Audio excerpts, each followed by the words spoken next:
Sorry about that. Didn't mean to make you guys wait so long. Had to do some last minute second stuff for beginning streaming. Grab some water while doing. But yeah, it's a little bit mostly be just hard to chill from my end. I guess I can exclaim it a little bit. Lavi, one of the people I stream with, I played Reaper with. She actually is trying to make some reactive icons for her stream. So when jumping, we get the icon for represent ourselves, so you're not forced to use Discord icons. And she decided to go extra mile and basically make a neon digital version of our PNGs. I thought it was really good, so I was tempted to say, fuck it, why not draw the digital version of my PG tuber that Lavi made. I thought it was a really cool idea. Close a brain rot, but I thought it was really cool. So what it's used to draw character that she drew and is expanded on it. She gave me permission to do it, so I have a right to do it.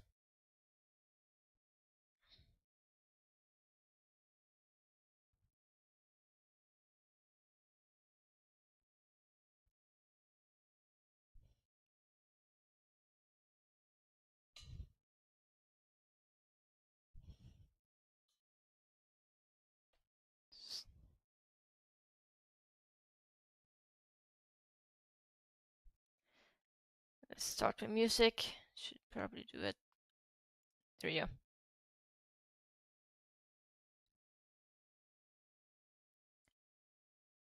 There you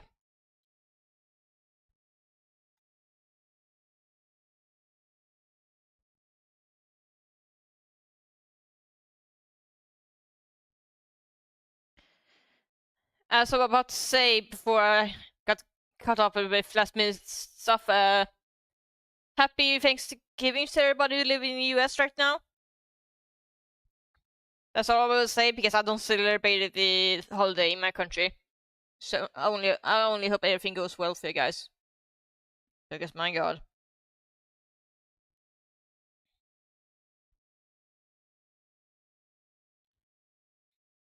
But for me, everything I've been mostly chilled. I still need to do some video editing on the video or Reaper video. But yeah, I'm happy that they've been really well received by everybody who saw the preview. Because I wasn't sure it was gonna be come across as too boring or too annoying, but everybody's enjoyed what I showed so far. I'm not totally sure if I are ever gonna do actual live video editing on stream. I don't know if anybody's actually interested in that or not. Especially it might be spoiled for a couple of videos, but then again, most people don't watch my YouTube videos anyway, so I don't know. Maybe it doesn't matter.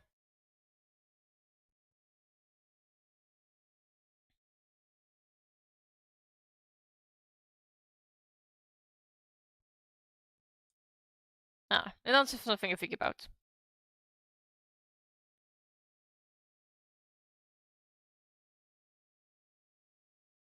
I'll probably build streaming Kirby Air Riders again on Saturday since I failed to reach V through anything last time.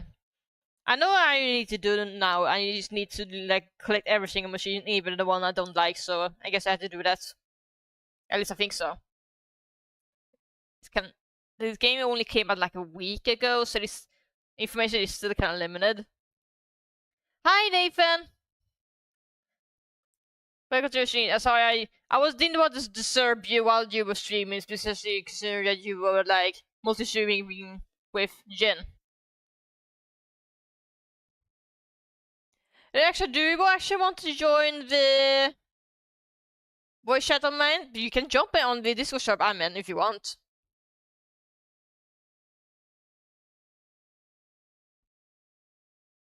I have Twitch Discord server for a reason. You can just jump in if you want. Hello. Hello. Hello. I just mostly can do our art and shield today. Oh. I was saw the design lab. He showed me the Neo digital version on my PC, but I just could not resist to take the try to expand on that. Even though, Of course. oh, hold on, I need to actually give me a second. I need to. Take your time. Uh, No, yeah, the love is. Oh, okay, you cannot. Yeah, let's go. Oh wait, no, was it you or me that sent the knocking? Oh fuck. what? No, no, no, never mind. I clicked the button that I shouldn't have clicked. Okay. Alright, collaborate, but I guess you stick it if you just jit for a moment, right? Yeah. Okay, I will just ignore then. You're gonna ignore me? Do you want to collab or not? Because you send me, so you I do. I do want to collab. I just didn't hear it proper. Okay, I will accept it then. You give me a second here. Okay, take your time. Mute mic, just making sure. Share chat on, got it. Merge chat. Should work now, I think. Let me take a big smell. I mean, yeah, shared chat is started. Nice. I think it worked. Let me see if I. Yeah, it did. Good. I was making sure before we keep going away. Because I don't know what it is, but sometimes I use get confused for some reason with the shared chat function on Twitch. I don't know why. I just.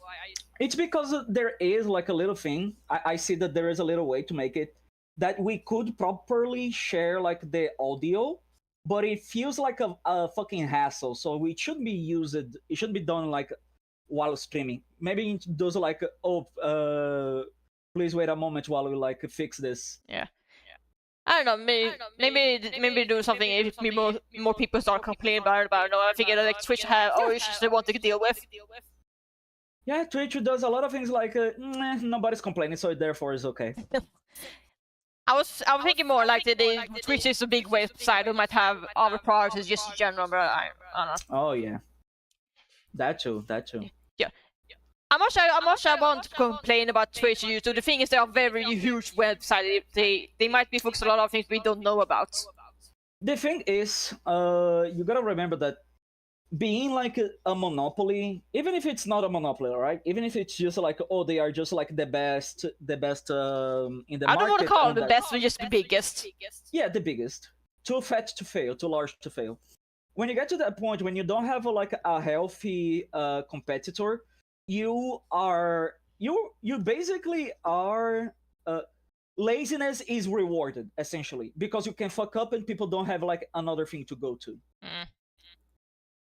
The kind of same thing with Windows operating system, but yep, essentially. Because yeah, it says Linux exists, but not everybody can use it or know how to do that. It's like drop in the ocean. And if you run a company using Linux, switching from Windows to Linux can feel like a list of nightmare, depending on what software hardware they're using. The worst part is because Linux is genuinely easier once you put like the 30 minutes to read the fucking how to use. But people are so, you gotta remember that the thing that like determines a price sometimes is simply convenience. If you make something that is more convenient to someone, you can make that cheaper or more expensive depending on like how the economy is going. So people generally just like, oh, I hate Microsoft. I would have much better time if I use Linux. But I know how to use Microsoft. And then like they just like settle for fucking getting their teeth kicked in, pushed in. I'm unfortunately not tech savvy enough to use Linux, and the other software I'm using on a daily basis that only runs on Windows, so I basically trap here, unfortunately. Linux scares me. I look at Linux and like, like the fact that to create a folder I could like fucking hack on my computer. Like, no, I want you to think for me. I don't want to think for you.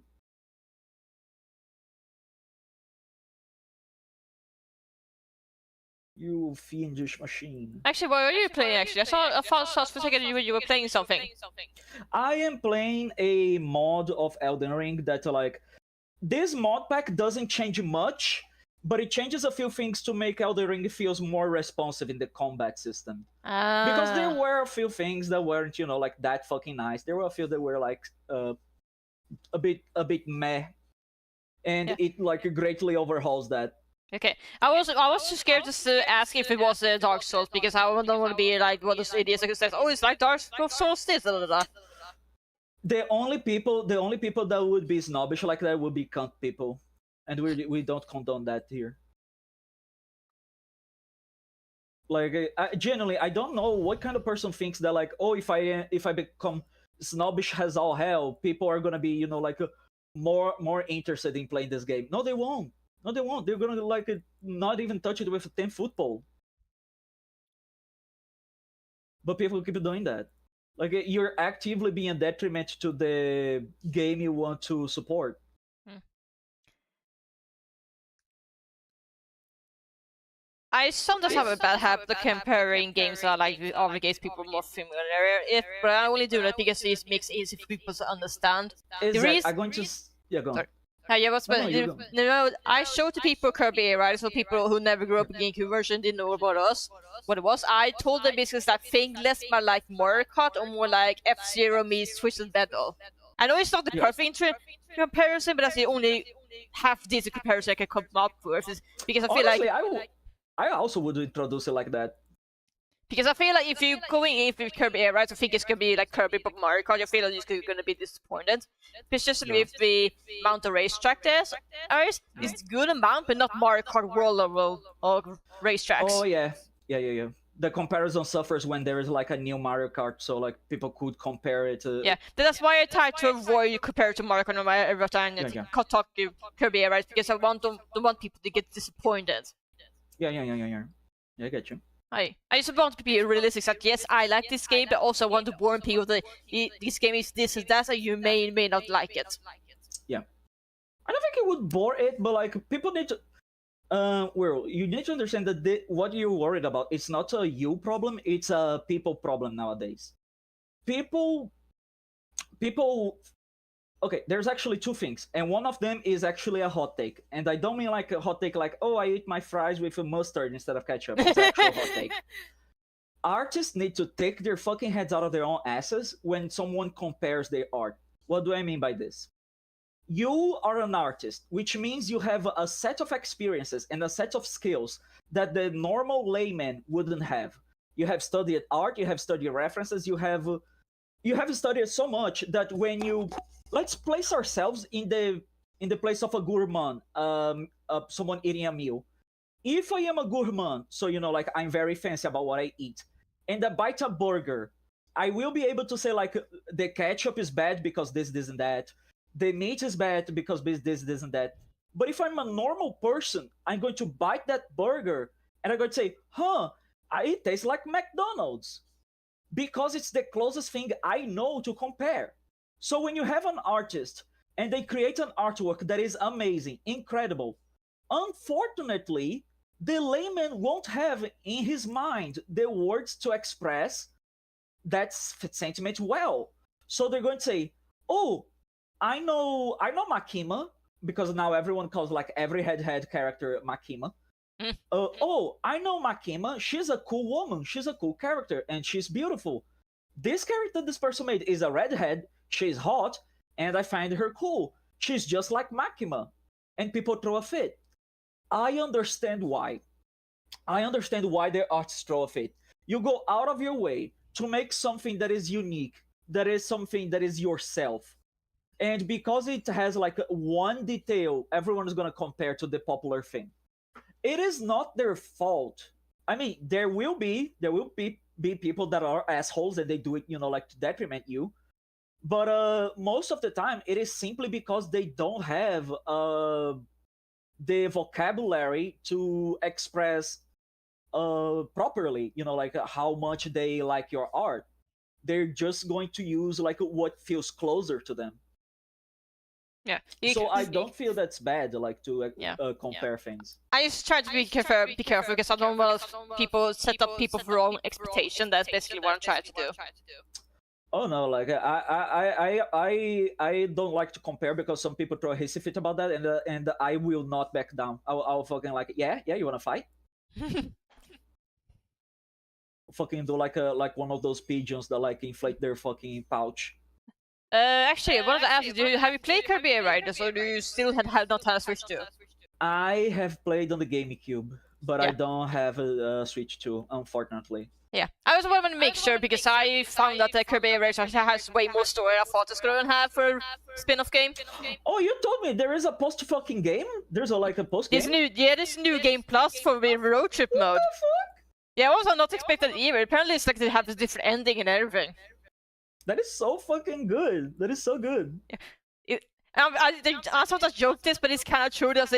There's game developers and then there's Sakurai. Yeah, Sakurai I, does not pull punches. That yeah, motherfucker is crazy. I feel like the reason Sakurai does this every time is that he has always the mindset that every game he's make can potentially be his very last game, so he doesn't hold back no matter what project it is Yeah. because he doesn't know which one will be the last one he works on. Honestly, at this point, he's gonna like, okay, this is my last one. Three, like 1 year later. Okay, this one is my last one. Okay, this will be my last one. Okay, maybe this one. You joking, but I remember I read an interview before. I don't know when it was interview or something else or article, but it was posted around before Kirby Air Riders was announced. I remember he talked about he might at some point may have to retire very soon. We might have not He's time. going to be the kind of superior that has to be retired. Like it has to be forced out. Yeah. I mentioned that he recently might retire soon is because games are taking like 5+ years to make and he doesn't know how many games he was able to make in time because he's like close to the 50s, remember correctly? Uh-huh. You're laughing, but that's the thing he says. I don't doubt him. That's the problem. 1 second. I know he's whack. I know he's like crazy like that. Because he learned with fucking Iwata to be, crazy like that. He's like, though there are peas in a pod.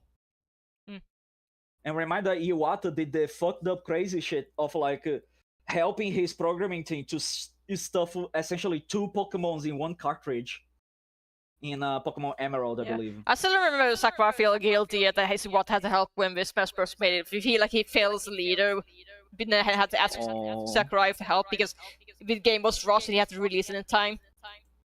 Oh, my heart. Yeah. Oh. He's the own worst critic. It's like, oh my god, I let someone who am I say my else because I couldn't do it myself. Yeah. You're always going to be your own worst critic, but you gotta remember that like your fans are always going to enjoy just because you put something out. Because at the end of the day, that's what you're there for them. But I'm just generally curious if Kirby Air Riders. I'm pretty sure they will release Smash games. I feel like people will not let Sakurai die before making another Smash. I feel like. Right. No, I genuinely don't think we need another Smash Bros. Smash Bros. Same, at this honestly, point, same. Honestly, I don't mind if they did just release Smash Ultimate with all the DLC. Like, because at this if you point, count Smash all the Bros. if you count combine all the DLCs, that Smash Ultimate is like $120. So releasing that at 60 is not or 70. People be like, yeah, no, that's still a discount. Because of people are like way too used to like always having more things added, more new. But we forgot that games used to be now complete once you launch them. That used to be it. Yeah, that's why Sakurai said it will be no DLC Kirby, right? He be told like, hey, this game is gonna be released like it is, no DLC, no post-launch stuff. He said it will come out like it is. We will release it like it was the days when games released that had no post-launch content. Which no post-launch content for Kirby good. Riders, so it's gonna release it like this. Yep, which honestly fucking good. But yeah, but like people, if Smash Bros just like takes the fucking Skyrim treatment, and people now just like, oh, it's like New Year, yeah, we release Smash Bros. Let's go again with the whole fucking shebang. Because most people just only care about the roster, I feel like. So I feel like people would not mind if you just release a bit more fighters. Honestly, at this point, I just think I even the rosters that we have is just like meaty enough. Like, yeah, this is meaty enough. We can make do with this. The only thing I'm Someone, asking besides fires is maybe balance patches, because I feel like some of the DLC some of the DLC characters I feel bit. I don't uh-huh. want to say overpowered, but more like, how to describe it? The Like, gimmicks make them too strong for like the other fighters. yeah, that. Thank you. I was No problem. I just try to be careful how your words don't come across as, I don't know how to say No it. problem. You don't want to come off as snobbish or something like that. No, But yeah. honestly, I did realize that that's this kind is of not. I realize this is not a Smash unique. Probably this is yeah. like, and you probably Smash both fighting games in general. So like, a lot of times DLC characters tend to be extremely strong compared to the launch draw, so because they tend to be more experimental by comparison. Yeah. Yes. And a lot of times that's just accidental stuff. I don't blame devs for doing it intentionally. What I don't like is how people are so snobbish nowadays. Like where you, the way you're acting, it's not something bad, but it is a product of what I was about to say. People nowadays are so snobbish about like their things and the things they like that you can even have a conversation without someone being scared of like saying something wrong. And if you have if you're like that way, how are you ever going to be able to have an honest heart to heart about like the things you like? If you like something, you should feel comfortable enough to say, talk about also the flaws of that thing you like. Mm. At least in my opinion.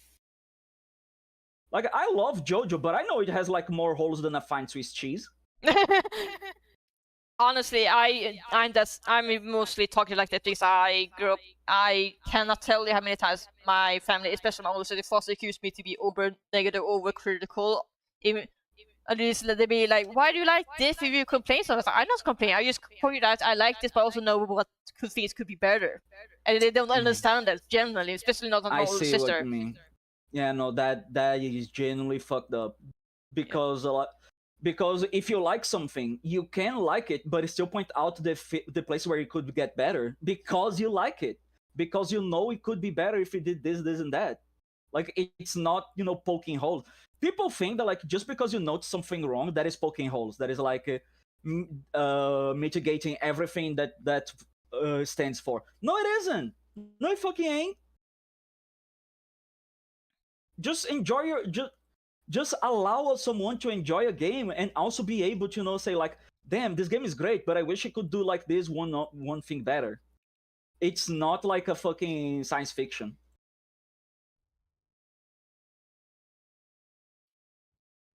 Where have the good people gone? Where with the I people don't that know. would not throw two fits in a biscuit like because someone pointed like, maybe it could get better here. I don't know. It Maybe it'd be sucking their own luckily bubble. I don't know. not I'm wrong, not but joking. okay. Is that some people, even especially people who don't. This is not just people who spend too much time on it. Even people who stay away from social media in general. I feel like some people just stick in their own personal spaces, don't go out often. Yeah. No, the bigger problem for me, it's not even the people that are introverted or like don't go out often, thing like that. The problem is people have gotten too comfortable with feeling like everything has to cater to everyone. You understand what I mean? Mm-hmm. Because something being niche and something being made to cater just for that niche audience is not bad. If you want to enjoy that and you don't enjoy because it's not made for you, then don't try to force that for you, because then the product will not cater to you nor to that population. You're just gonna make two types of people unhappy. Yeah, it kind of reminds me about what I thought about the Steam Machine analysis. Like people are even like, oh, this is gonna dominate House Mario, or people say, oh, this is gonna flop because it's gonna be I too love the expensive. motherfucker that said like, oh, Steam has a monopoly. No, they just are the best fucking company out there. They I just was don't about to shoot say, if themselves in the people foot. complain about Steam being monopoly, they should support GOG, but not enough people doing Yep. it. I feel like that's unfair because I think if I'm being honest, I actually Oh, I prefer love GOG GOG. over Steam 90% of the time. The only reason I go to Steam despite the fact is that they have larger library. And some Yeah. developers I disagree with. No, sorry, I interrupted you. But I was just gonna say, like, I love GOG because they go through like above and beyond to preserve video games. Yeah. Actually preserve, just like not just the game to sell, but also the data, the files, the physical copies. Yeah. They are literally a library to video games. Yeah. Because people don't have that care for video games, even though they are a form of art. Doesn't matter what other people like scream shit and piss about. Video games are a form of art. Yeah. If you don't know what GOG is, it stands for Good Old Games, and if you want to do good example how to preserve games, look at what they did to Croc. Croc is I like don't one know of the best exactly what examples. they did to Croc, but I know what GOG is. I know Yeah. what GOG is. Yeah, they did a lot of stuff with Croc to Really? really this is I like love Croc. Croc was a game that I played on like those. You remember when like some magazine would come with like 200 games in one because they were all demos? mm-hmm. Yeah, I played Croc because of one of those. So Okay. it was only like one level, but I played the fuck out of it. I may say 100 games, even if it's like one level each, is still good enough to enjoy. I Yeah. feel like it's like 10. These 110. It's like 100 samples of different dishes. It's like small tastes and It's everything. a 100 platter sample. It still makes your stomach hurt because you ate too much.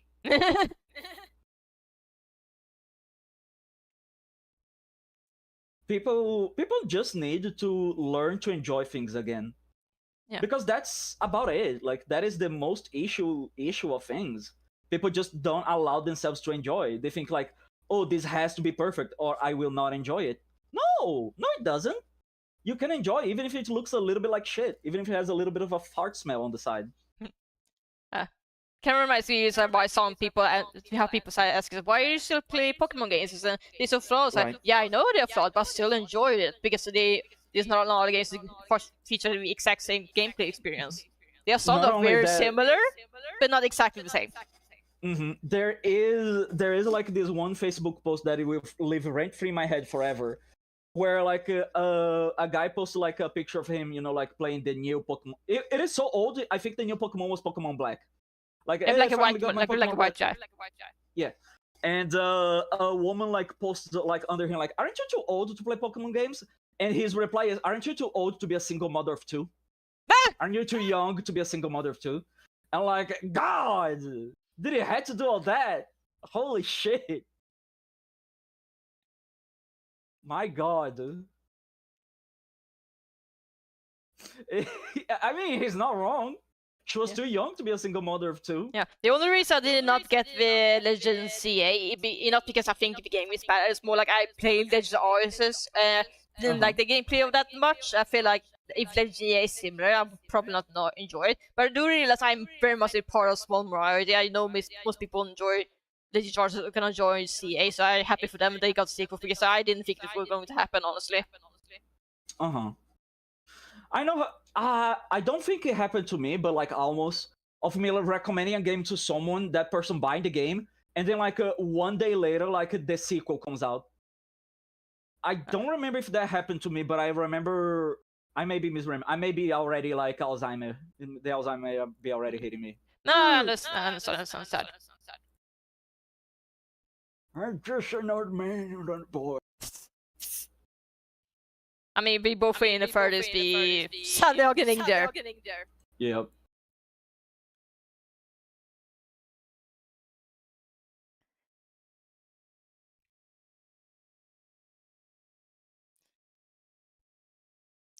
Oh, it's coming around so cute. Look at that. Now, do you think lovely? If she basically pitches the idea, I just like I just want to expand on that. Yeah. But again, like I still love like the floating ears. It's adorable, and the glasses look like glasses. It's just big lies.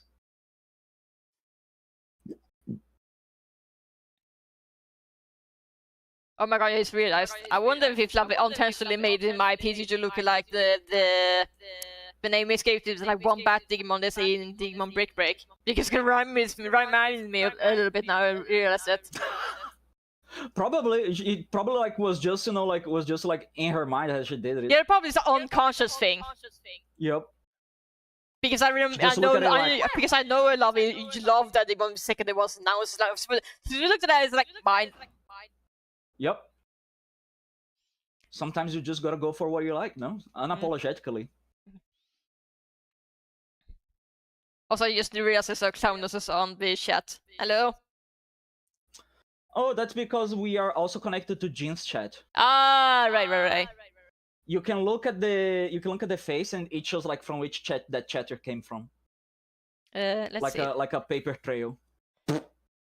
Okay, I need to. Okay, maybe it's not working on the OBS. I need to check. Maybe it's something I have to check on the. Yeah, I usually, whenever like I'm working together with someone, I check better on the Twitch like Stream Manager than on the OBS. Alright. Mostly because Yes, like it's from Jen. It's from Jen. Okay. Yep. Mostly because OBS like sometimes eats information for no good fucking reason. Yeah, I just want to make sure. Yippee. Honestly, when I was editing a repo video, I'm still working on it. I still not finished it, but there was times I look at it, I was tempted to like write a text and say, "Take a shot every time Nathan's GGP." But No. but I realized it was a bad idea because the people will listen to all. I don't say it that often. I look at the fucking reel. Oh, I do say that often. Damn. That's a curse of the video editing. You look at your past selves like, oh god. God, there was a time I was like recording something for college, and I because I was editing the video, I had the displeasure of realizing how often I say like you know like, and I was about to like fucking throw. I was about to strangle my past self. I was going to find a way. Like, stop saying like.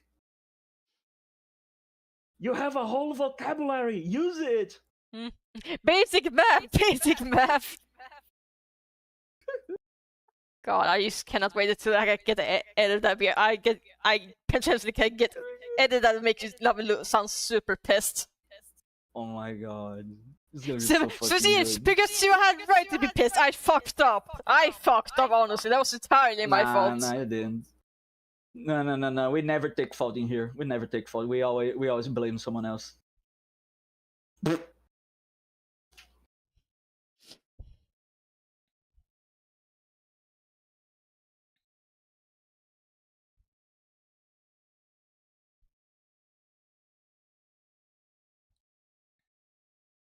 I definitely gonna get repos on top point, but I probably will get it after I finish editing the shot.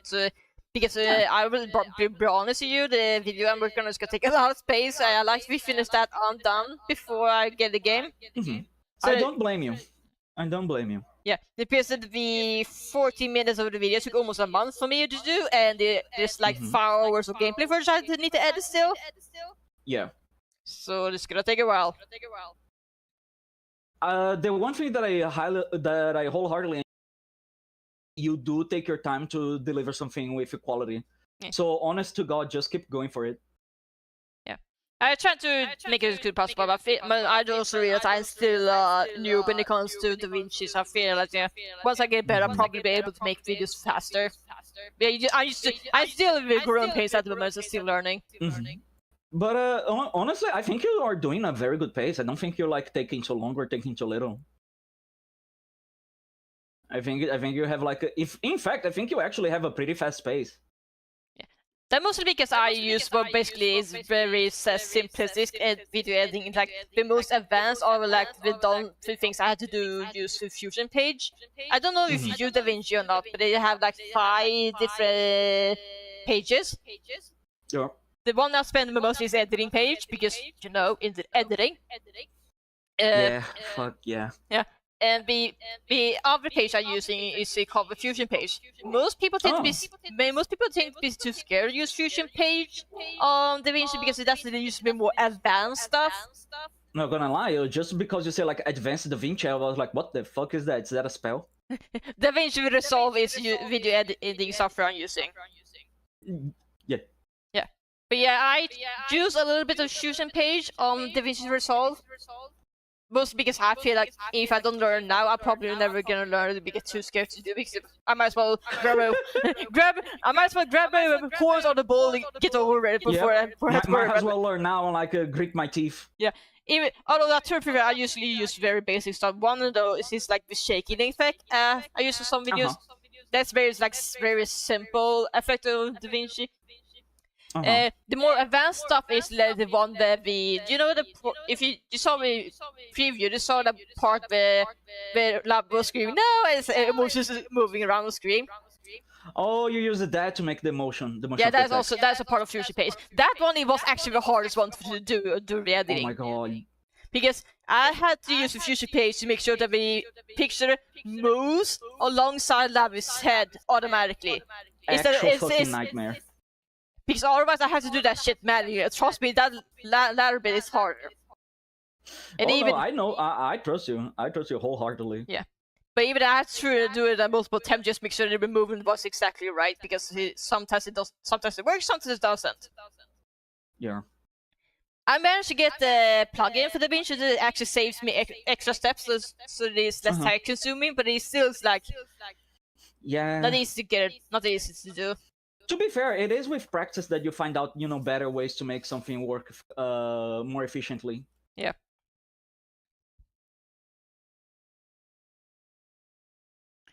But yeah, Lavi was actually generous for allowed me to use her Twitch emotes in the video, so I can also use it for shit post on the video. Yeah. Like there's on one I'm already working already where there's one clip that Lavi says, yes, I will be muscle mouth, and there's a gif of Tom and Jerry working out at the gym, and I replaced Tom's face with Lavi's smug emotes. So it looks like Lavi working out. Oh my goodness. Your edits are generally very nice. I just tried to make sure that the videos don't come across as too boring, because I will warn you that the final video is gonna be long. I'm probably gonna do as time step to it, so people can skip to which parts and don't have to, in case they don't have time to watch the whole thing. But I don't expect people to watch the whole thing. I only expect people to watch one game / one run a color a day. Because I expect the full video to be like an hour long, some shit. Because again, these played it for like 5 hours, I think. Yeah. That is the one. You know what? That is the one thing that I have a lot of trouble like with video editing. I don't know how to condense my videos because usually, I mean, I suffer with two things. I don't know if I'm saving wrong because like whenever I'm going to save like a session, my computer runs out of memory like way faster. I think it might be the file format that I'm saving like. But also, whenever I go like, it is a problem that I deal with like ever since fucking high school, where every time I'm going to make like a TLDR of a book, I basically write the book again. That sucks. Yeah, 1 second. Belladonna, learn to close the door. She knows how to open the door, but never close. Your sister or someone else? Dog. Okay. Dog, not my sister, not someone else. Dog. Okay. Wait, your dog knows how to open the door? Yeah, she knows how to open the door. Oh my god, that's terrifying. Nah, she's a cute little girl. She actually opens the door to my mother's bedroom when she comes home because she knows mother comes like dead tired. So she opens the door for her. Oh my god, actually reminds me of the one years ago with my sister's dog. He accidentally locked himself in. He really didn't figure out to open the door, so he managed to turn his room like they looked like they were hit by a hurricane. No! Oh my god! He closed the door by accident, didn't know how to open it, and he turned the whole room to like a mess. And he was only there for like 5 minutes, and yet his marriage wrecked such a mess. Honestly, if I were him, I would have made a mess too. I would have shit myself. I was thinking like, oh, this is how he was like less than 2 years old, so you know. Yep. I fully understand like where his heart was. My heart would also be sinking. Yeah, doesn't help the fact that when he was younger, he basically had a separation anxiety. Oh, baby. But my older sister managed to figure it out eventually. It took it a while. Yeah. Separation anxiety was like the hardest part for him at the beginning because I don't know if I told you this, but my sister did not get him as a puppy. He only get it as adolescent as a dog. Yeah, he would basically need to be rehomed because Pius was unable to take care of him. Mm-hmm. It was basically a single bond with 2 kids and 4 dogs, and basically stretched himself too thin. Oh yeah. That would do it. too many responsibility, and the dog she decided the youngest one needed to be rehomed because all the other dogs she had was Yeah, either it's easier to rehome the younger one than yeah, the old because one. it'd be easy to rehome the one's youngest. You're And my sister found with her dog Tarzan. That's Tarzan. That's his name. She found it online on a post, which everyone including me was skeptic at first because they usually find a dog that needs a home on an online website. It's like a big Mhm. red flag because fake posts and whatnot. Oh, okay, yeah, I understand. Like, Yeah, why so would be a red flag? you basically was like, let's meet the person in person at their home and see what it's like and then how they interact and whatnot. Yep. So we met the person during a summer vacation, the original owner, in their house, in their home. We let the dog go off leash along with seeing her other dogs, two of which were Basset Hounds that they played around with. Oh. Yeah, two of those Basset Hounds, and he played really well, despite the fact he was like 6 months old and towering over them. Yeah, but they're just little guys. They're Yeah. just big boys. Yeah. They after talking to the original decided said, yeah, I can trust you to be new owner for this dog, and then that's my history then. Yeah. I think the original owner originally had him as the show dog, but we learned that after we got him, he had half a dozen health issues. Was like, yeah, no, but maybe it was for best he never became a show dog. Poor dog. He wasn't a pretty pony. Okay, he just wanted to be a dog. Yeah. To be fair, the original owner did not know that almost all of them was only discovered after he got a new home. So I love the fact that like I love the fact that some like police dogs canines they dead as they fail like the canine treatment because they're too friendly and like they are like fucking adopted by other people. To be fair, sorry, go ahead. I was just gonna say like that has to be the cutest you failed like moment possible. Yeah. I think the police dog in Sweden they usually get rehomed in owners that usually used to foster them before he start police work. So they get sent home to people that they're already familiar with and don't get lost and confused. Yeah, but you know what? I would love if that happened here. Like, oh, this police dog, he was too fucking friendly, so we gotta like put him to adoption. Like, mine, give it to me. Yeah, usually it's the German Shepherd that usually get rehomed. The other dogs like Belgian, Malinois, English Spanish Spaniel usually aren't. Yeah, I would think so because they are like the dogs that are. It's basically ingrained in their brain like to be a friendly boy. Oh, well, to be fair, pretty sure before German Shepherd I usually used Airedale Terriers if I recall correctly. At least in my country, anyway. No, you're about right. My mother had kid. She had a German Shepherd that German Shepherd was a female. She was genuinely like a big mama bird because she would not let anything that she considered a child like out of her vision. To be fair, German Shepherds are herding dogs, so it's not unusual for them. They are usually herding people. They're gonna hurt you no matter what. It's like most herding dogs usually have mindset of I want to make sure everybody in the family all together. We are his pack. Yeah, the pack. And we're just big dumb bumbling fool dogs, big dumb naked dogs, or big dumb sheeps. I don't know. Yeah. Oh my god. Or cattle. I don't know. I love the like llamas. Apparently, they work great as a guard dogs for sheep because they look at the sheep like, yeah, this looks like a llama to me. It just has like a little bit of less neck. Yeah. I can see it. As llamas, I speak from experience. Even baby llamas or baby alpacas, and they hit like a truck and try to tackle you. I know because I have a baby alpaca that actually tackled me once years ago. Oh my god. No, like a friend of mine, she has like llamas to protect, some of her farm animals. And she said that like in but 1 month, that llama had killed like 2 coyotes by like stomping their heads down. Yeah. And, like, to be fair, that was time I used to work at a zoo years ago, but it was like years ago. I told this with Jin and Lavi, and they laughed their ass off. Apparently, they was like, "Wait, do you mean this happened to you? Are you sure it's your world, not Nathan?" I might as well tell you this since I told you before. Yeah, go for it. Basically, I think it was 2016. I don't recall. It was years ago. It was before I got the current job working in a grocery store. But I used to work on. We call it park in Sweden, but basically more or less a zoo. It's a very small zoo located in the countryside of the city.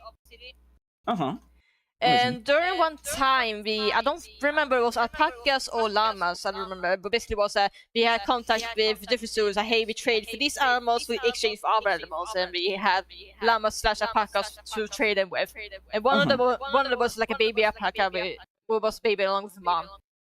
And the baby was a punk and did not follow rules, so they didn't want to go through truck without so they wanted to go through truck without a fight, so they decided to tackle one else and they decided to pick me first. And why you out of all people? I know, my guess was the shortest, I know, but it's the shortest one. It happened so quickly, my brain was buffering, I didn't have time to react before I was tackled, so I had to stand on my feet because otherwise I would have been knocked down, and they basically run over me, would stomp on my stomach, which would actually hurt me. I just imagine like you active like a deer in a headlights, but the headlights are like up to your ankle.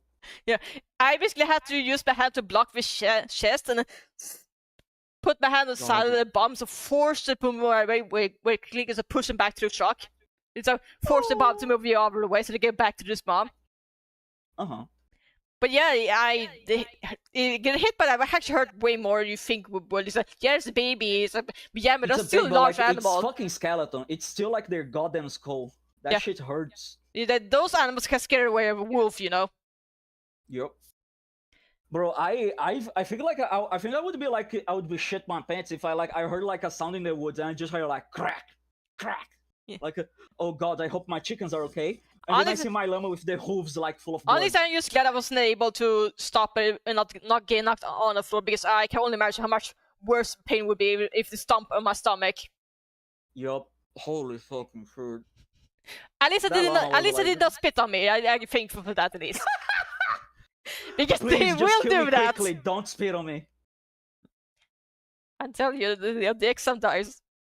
Oh man, no, I have a friend that he has like the worst luck with like any animal, because every animal just treats him like the fucking plague.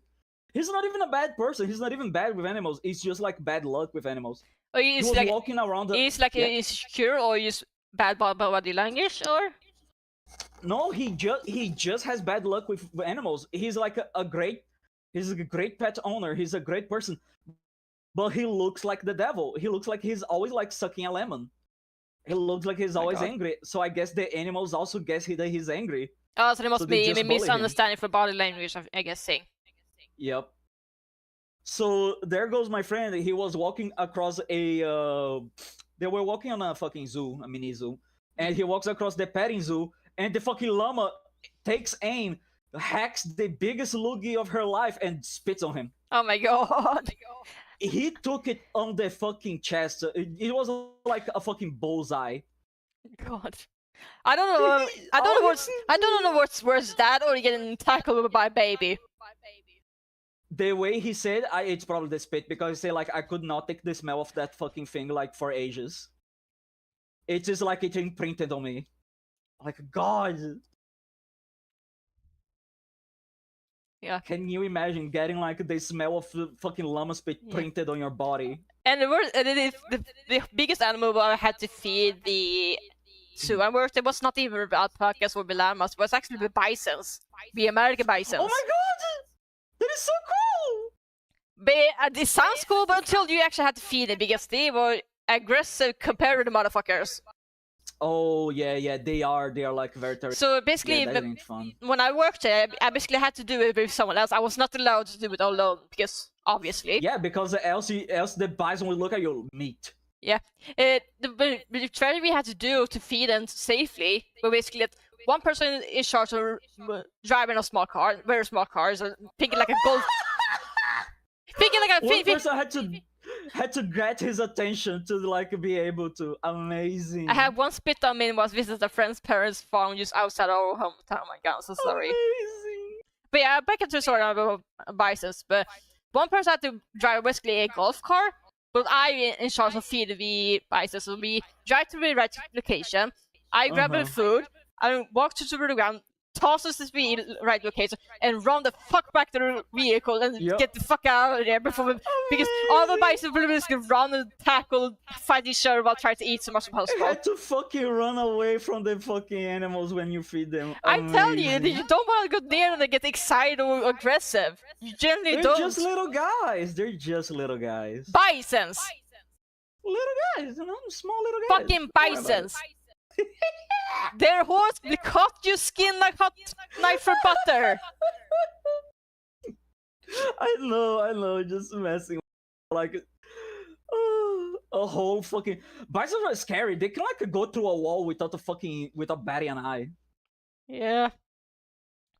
They're like the largest animal we had. Yep. There was a plant eater at least there's a herbivore. We have snakes that was like close to 100 to 200 kilos. I was not allowed to take care of that, obviously. Oh, come on, it's just a little guy. It's a snake big enough to eat a baby goat. Yeah, little guy. No. Yeah.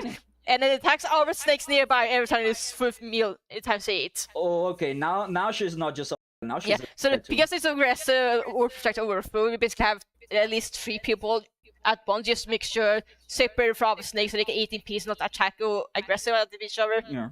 Because even though we raise in captivity, they still have the wild instinct to protect food from other people. The instinct is still in there. Yeah.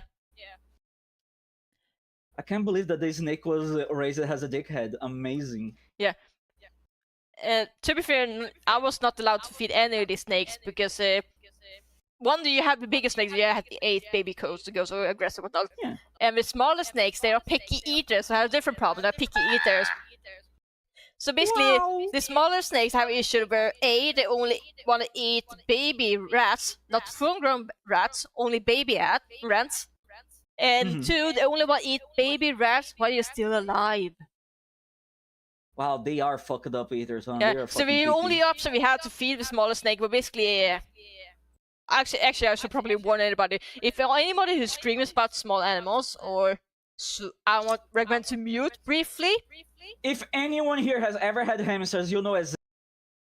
Yeah, I give everybody a warning because everybody feels creepy. Just hands up. I know. I will give you 5 seconds. 5, 4, 3, 2, 1. Okay. Well, basically, to feed the smaller snakes, the only strategy we had, we basically have bunch of rats, grown-up rats, who only job is basically produce babies. Yup. And we had to grab the hairless baby rats, from the mom, and put it on the snake while they're screaming, crying, and then so the snake can go eat them. It's awful. It's awful. Very few people was allowed to do because it took a lot of mental, fortitude. Yeah, no, that would make you fucked up. That would like, oh god, I'm a monster. Yeah. You can imagine me trying to cut the vegetable for the lemurs, whatnot. I had to hear the distance the baby rat screaming. You had to listen to it. You're like, oh god. I was allowed to look away, but I was forced to hear it regardless if I want to or not. Oh my god. Oh god. Again, we did. Again, this is our only option because the snakes will literally starve to death if you don't do it. Nature is beautiful, but also fucked up. Yeah. My goodness. My god. This is the kind of stories that you have to warn people that this is what you have to do with workers. So it's not shiny time rainbows. Sometimes it's just fucked up shit. Yep. Like anyone that truly loves animals knows that like the good comes always with the bad. Nothing in this world is just like rainbows and sunshine. Because there are people that are like, ooh, exotic animal, I'm gonna have one. They don't even think about like the things they're gonna do, they have to do. But having an exotic animals is a fucking sweating. It is a sweaty word. You gotta like there are some animals that have basically an esoteric fucking rain dance to feed them. Yeah. They're not. Bisons on the llama/alpacas, they were not very worst animals I had to deal with to take care of. At least it's one that I have to take care of them. You want to guess the worst animal I had to take care of? I'm very scared of knowing. Please tell me. Fucking parrot cockatoos. Really? They were the worst? Yes, because they were picking these people they want to hang out, and for any reason they decide to hate me. Every time I try to feed them and give them water, try to be nice, the first thing is to try to bite my fingers. They didn't like you. They just didn't like you. They decided to look at me and be like, "Fuck this bitch." There's one person. Fuck him. Yeah. And I was trying to do exactly everything they told me to do, and they still decided to hate me. I was like, "What did you do wrong with that? Did you wrong? And there's nothing wrong. They use them." I'm just a friend. Oh. Yeah, I remember the parrot didn't want none of this. Yeah, and the crazy part is when it is like one of few animals that actually is allowed to be outside the cage because it makes you want to explore, but not really don't make sure the parrots are bored. Do you know what the first thing they do when the second they get allowed to go outside of the cage? Run towards me and harass me. That's the only thing they want to do. They had a mission. I don't want to tell you. They had a mission. I don't know what to tell you. I would tell you that getting bit by parrot suck ass. I would say it's getting bit by parrot is way worse than any dog bite I have experienced. I have been bitten by big dogs, by the way. No, but because parrot, like, it's all that bite force concentrated on one spot, so like it hurts doubly. I remember all the presents I have seen from my cats through the years. They're good hunts. Yeah, Do you have like 3 or 4 cats? I think I've seen you cats hunt mice on your yard. I still remember. Yeah, no, it's really hard to forget about like the fact that you cat to deliver you a goddamn dead rat or roach. Yeah, because they think you do turbo hunters or you just want to help you feed. I don't know. You're. I guess I can tell you another funny story at the zoo. Is like another animal that was allowed to take care of was actually foxes, but they were very. Why foxes? Because foxes are very rare to find in the wild in Sweden. Ah, okay. We know we have foxes, but it's just trying to find some foxes out in the wild is kind of difficult because they're usually very good at hiding. And we have, I think, 2 or 3 foxes, but they're very skinny, so they usually never show up even if you go to feed. They usually only show up after you leave and you can grab food. Makes sense. So when I had to feed, I had to treat it like an Easter egg hunt and give it a bunch of chicken eggs and hide in different places to stimulate them so they can force us to look for and whatnot. But when you had to fucking play hide and seek with the fox. Feed them. It's for mental stimulation, but yeah, no matter what I did, they basically never shows. I never got to actually see them while working there. Holy shit. But one time, my family actually asked me if we want to visit as a customer / so I can see what it's like to be not working there. I was like, yeah, sure. Sure, I guess. Yeah, they basically want to see what my workplace actually was like. And when I was there visiting with my family and not working there, foxes for first I decided to find the show. It's a pups was just showing off as I walking around. So my family was sitting there taking pictures, was having a good time, trying to see. And you looking at the fuck like, you motherfuckers. Yeah, exactly that. It's like one time you decided to show me it's not working. What you ungrateful fox. You goddamn bitches. I've spent my years working with you and never appeared. I was not working there for years. I sadly only worked at the zoo at like 6 months at tops. It's not really because I did bad. I just fortunately the zoo managed on bad financial situation, but I had to choose between the family and the zoo, and I understand that they choose the family first. Yeah, sure. Thankfully, all the animals they got sent to other different zoos in different parts of the country or the neighboring countries, so they didn't need to travel too far. Oh, thank God. So all the animals got new homes, including the lemurs we had, which was good because one of them had got babies like less than a week before we had to move them out to new places. Oh my God, that would have been a nightmare to move. Yeah, we thankfully managed to give birth early, so don't have to have maternal panic because I have a baby birth in the middle of moving. That would be so fucked. That would be the nightmare. Nightmare on Elm Street, but like baby. Especially for a lemur that is so pack oriented. Yeah. If you like get even close to like their babies, they will tear you apart. They will not Yeah. care. The 1 week that they had a baby, I was basically not allowed to stay near the lemur because they really like go to the opposite side of the room. It's understandable. Jesus Christ. To be fair, they were not aggressive. Small. They were not aggressive, just very protective. So they would rather stay the other side of the room and rather than go near. Literally small ball of fury. It will eat your face.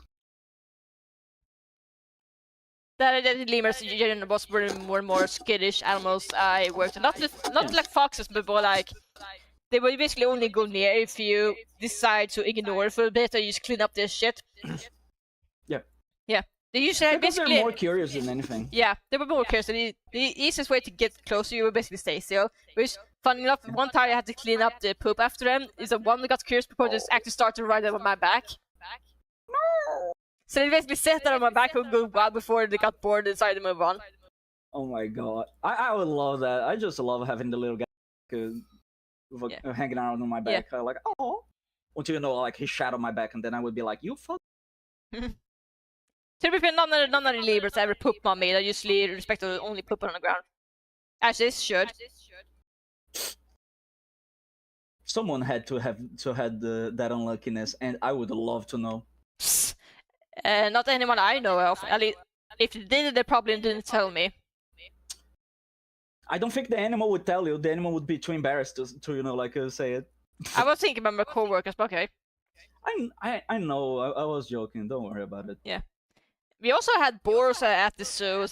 Which is, by the way, the most aggressive animal you can find in the wild in Sweden. By the way, like if you honestly look at me, I tell me which wild animal that's more scared than most. I will not say the moose. I will not say the bears. I will not say the wolverines. I will say the fucking boar are the scariest.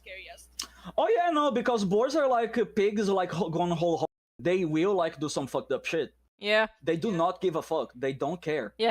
These boars are like one of the few animals that it doesn't care if you're in their territory or not. If you see it, it won't see you red or hunt you down dead.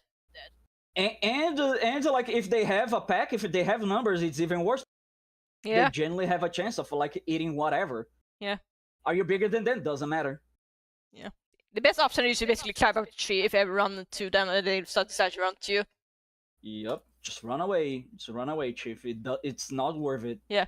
It's one of those animals I was not allowed to feed or whatever without the company of the second person, because obviously. And the funny part is, one time you had to give them water during the cold winter. And I had to basically carry a whole bucket of water. And I can tell you, carrying a bucket of water is way heavier than you think it would. It's like, if you're not careful, it will actually break your back. So you can imagine, so you can imagine you have to carry one big bucket of water, try to carry it without actually breaking your back, and walking at a slower and snail pace. I get there, and also trying to run away from the fucking pigs. Yeah, and one of the first things the boars did when I gave them the water, they knocked down the bucket and spill all the water. Why? That's so mean. Fuck that and the pigs, staff told me, do it again. They do it sometimes. They're kind of stupid sometimes. I was like, okay. So I did it again. Fill back the water. Walk to the place again. Make sure they don't break my back. They knocked down the bucket again. God almighty. So I had to do it again. At this point, they were doing it just to spite you. So I had to do it again. Fill in the water, walk back, and this time I actually got help because they felt sorry for me. And it was like they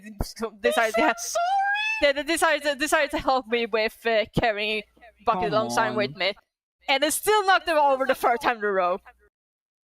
And that point, the staff was like, "You not fucking let them dehydrate. If they have to blame for themselves, we don't want any water."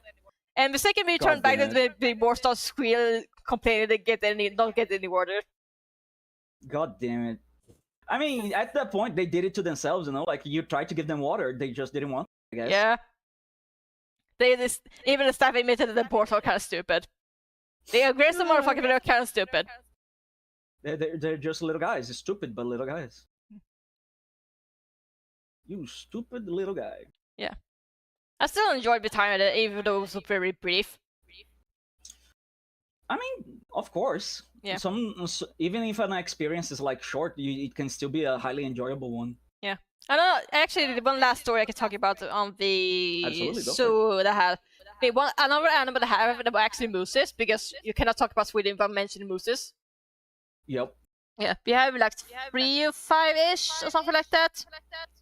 And they usually get kind of pushed in when it comes to food, because they will sometimes be invade your person's pace and push you down or knock you over with food, make sure you get food faster because they get a bit God, impatient. And God, they just manhandle you. What yeah, a I keep fucked up remember moose creature. dog from big animals. So how big animal like act like that is cute maybe for a small dog, but for a big moose is actually terrifying. Oh no, I've seen like some big meat, and the bitch is like scary. You have got to crane your neck Yeah. all the way up to Yeah, look at some him. we actually had some moose that were literally too scared to feed the moose because they're scared about we basically literally stepped on the mooses. For some reason, Yeah. it never happened to me. It's like Oh my god. we actually up the table, but every time I would move forward with food, they would actually back away. What did you have on you? Why I were you don't scared to know. the I was the only knees? person did. I don't know what did. I did nothing differently. I just did. I just pretend. Oh my I god. was pretending. I was okay. I'm just gonna pretend I was feeding the dogs and nothing unusual. Just gonna pretend that they're smaller. I And guess actually, I guess you're just as scary to them. yeah. And then for some reason, decided to respect my personal space. Actually, give me his invisible bubbles and move out of the way, and I give him food. I don't know why. I mean, like the only person there to be like that, but it's weird, fucking weird. It's You like, have the skill. it's You funny just have because the I'm not. skill. It's funny because I'm not the tall person. I'm only like 5'4" or like 163 centimeters. So Mhm. I basically look like a dwarf compared to them. But yeah, even still, I was like, nope, move out of the way, move out of the way, move out of the way. Maybe that's why. Like they thought, like, oh, what is this small child? Oh, what is this small creature? That is not a human. Yeah, it's still kind of crazy to me that I have Moses like shoes horn until and then realize like, oh yeah, that's the thing. It only happens. They only get like last only a year. There's like grow back after a week. Wow. Hmm. Like I have to explain my family that yeah, the horse they grow back every single year. It's like I'm sorry, what? It is fucked up. Like when I saw like there are fossils of like the moose with like both heads locked in. Seeing that shit was scary. Yeah. Have you seen the mooses where the horns or the skin of the horse slowly peels and you get basically see all the blood before it Oh fall out? yeah, I have like where they just like the skin of a wolf or something. It's like stuck on their They fucking horns. almost look almost like a horror movie monster out of It context. does.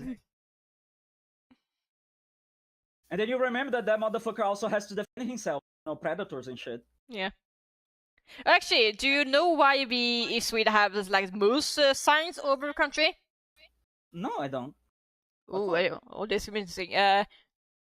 Do you know why mooses cause the most amount of death in Sweden? Oh, that I know. Like because they have the perfect height to be like run over, their legs break and they go straight into the windshield. Yeah, they basically more people actually got killed by car accident with mooses than actual moose attacks. So the scientists just tell people that hey, don't go too fast or actually hit my moose and potentially die, and the moose might be still alive afterwards. The moose are like, huh, that must have been the wind, and then you're like fucking 7 feet under. Yeah, I'm not joking. That there are times where people will hit the moose with car, die, and the moose will back up, and actually nothing had happened. I can't fucking believe he wouldn't even feel. Here's the thing: I was wholeheartedly like going to believe that it could, survive, but not without a scratch. Without a scratch, it's just insult to injury. Yeah, they are That is just durable. adding insult to injury. Mooses is like one character in RPG that invested all the stats in defense. Yeah, nothing but resistance stats, nothing but resistant defense.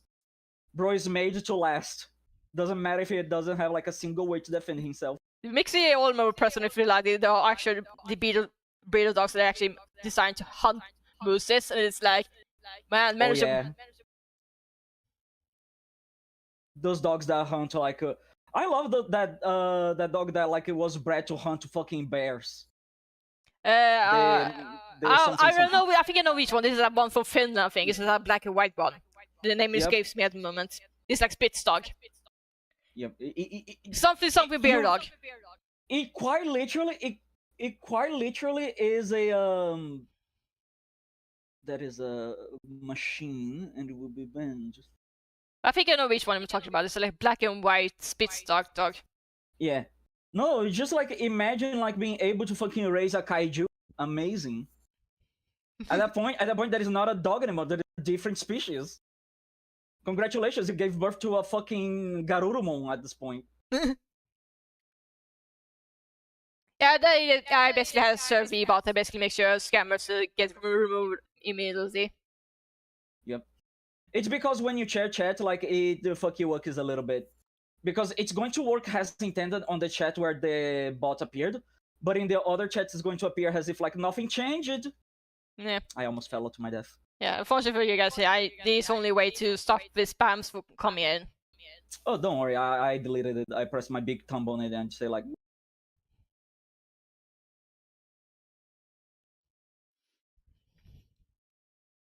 it is fucked up when like the bot is advanced enough to like pass as a person. Mm. One Sorry, go ahead. Yeah, go on. No, yeah, I was about to say, No, you go on. since we're talking about other animals in just general, do you know our Arctic fuckers, right? If I know what now? Arctic foxes. Yes, I know. Do you know most pictures only show the winter coats? No, I don't know why. I have don't know you, that like have you seen their summer coats? No. Look it up. Okay. Arctic fox with summer coats, because trust me, it looks almost like a completely different animal, but compared to how it looks in winter coats. That is a dog. That is a wolf. That is not a fox. That is a wolf. It does look very different, doesn't it? That is a wolf. That is not a fox. That is a wolf. Except it's smaller. That is not a fox at all. Except it's actually smaller than a red fox. That is not a fox. What the fuck? And the funny part is sometimes it is everything. It is the color, it is the length, everything about the fur is like fucked up. Actually, some Arctic foxes actually are not everybody, but some Arctic foxes actually are completely black, with yellow glowing eyes. So this looks very striking. It's like, how the fuck do you have white fur in the winter? What do you mean? Yeah. My god. The funniest pictures of Arctic foxes are the ones that actually struggle with the transition between summer and winter goes in reverse. So it's almost like the shiny crested dogs. Oh yeah. Can you imagine like you get like you rescue like a goddamn summer coat fox from the wild because like they were wounded, and they're like, huh, my dog is shedding in the middle of winter, and then it becomes a fucking white fox, and you're like, oh, it wasn't a dog, huh? Actually, should I give him boots or not? I'm not sure. Because pigeons usually are barefoot, or usually because bat feet are weird. Honestly, like bare feet would be nice, but like if you are able to pull a shoe that looks cute, that feels like it goes together, yeah, go for it. Because this is like neon digital version, so I realized the outfit almost looked like a pilot scientist-ish, as I don't know. Mm-hmm. I would say if you are going to put shoes on her, give her like those shoes with open toes so that she could still grasp, almost like gloves. Maybe gloves as boots? Yeah. I mean, still hand adjacent-ish. Is that a real thing in real life? No, but furry artists have shown like that to make like a bird furries, they will sometimes take gloves and then like mash a little bit of shoe as a reference for like footwear. Okay. I was like, wait, have people made shoes that look like human feet? It's like, what? Yeah, no, I mean there are shoes that look like human feet. They're like very fucking cringe, but also very fucking comfortable. I have used one. They're very comfortable. Don't judge me. I'm not wearing, so I don't even know what it looks like. So I'm not gonna say anything.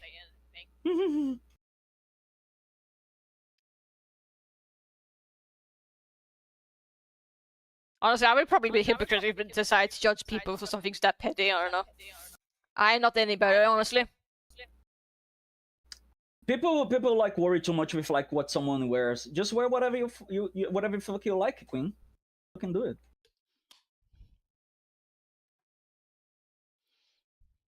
Like usually I say this like jokingly, but unironically, fashion is just like a lie created by big fashion, to sell more clothes. Usually I say this jokingly, but this time it's like 100% like serious. Fashion is like I'm still waiting for the day where women get pants with extra proper pockets. God.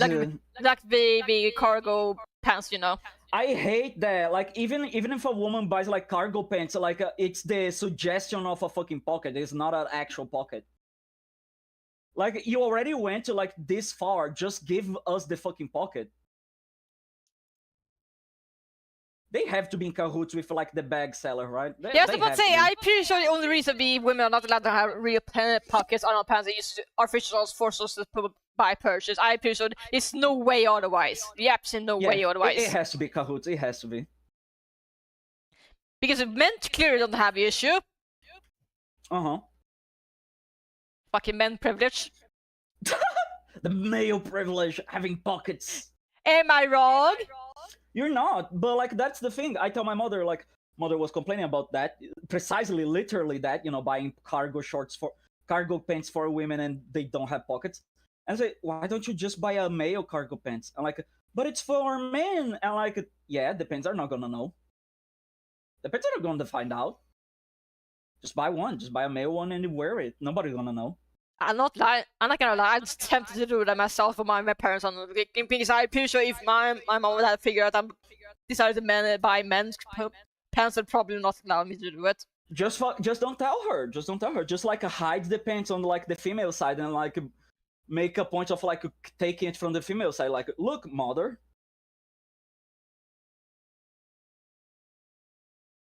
Could you imagine receiving frost and 5 damage from the same attack? Because they're fighting in Elden Ring, so like having 2 stats is great. Oh, but, they probably think about the not range opening. Okay, I have to remember sharing chapter, right? But also, yes, man pockets do fit everything and some more. I fucking envy you guys for having pockets that big. Listen, men will joke that like a woman has everything in their purse. Men's pockets also have everything. Like we can throw stones. You guys are purses. You call it pants. Yup. We are our own purses. We are the purse. Every time I go out with my mother, she just has to like, Nathan, can you carry this in your pants? I'm like, okay. She picks something else. Nathan, can you carry this in your pants? Okay.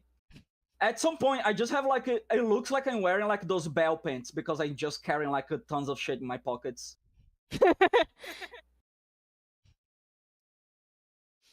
I am the cargo. I am the bag. People keep saying about like getting that bag. I am the bag.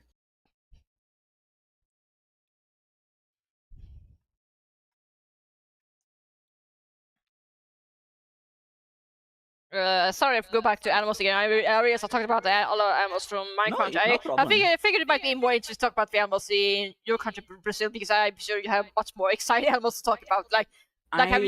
You have artists big enough to eat crocodiles, apparently.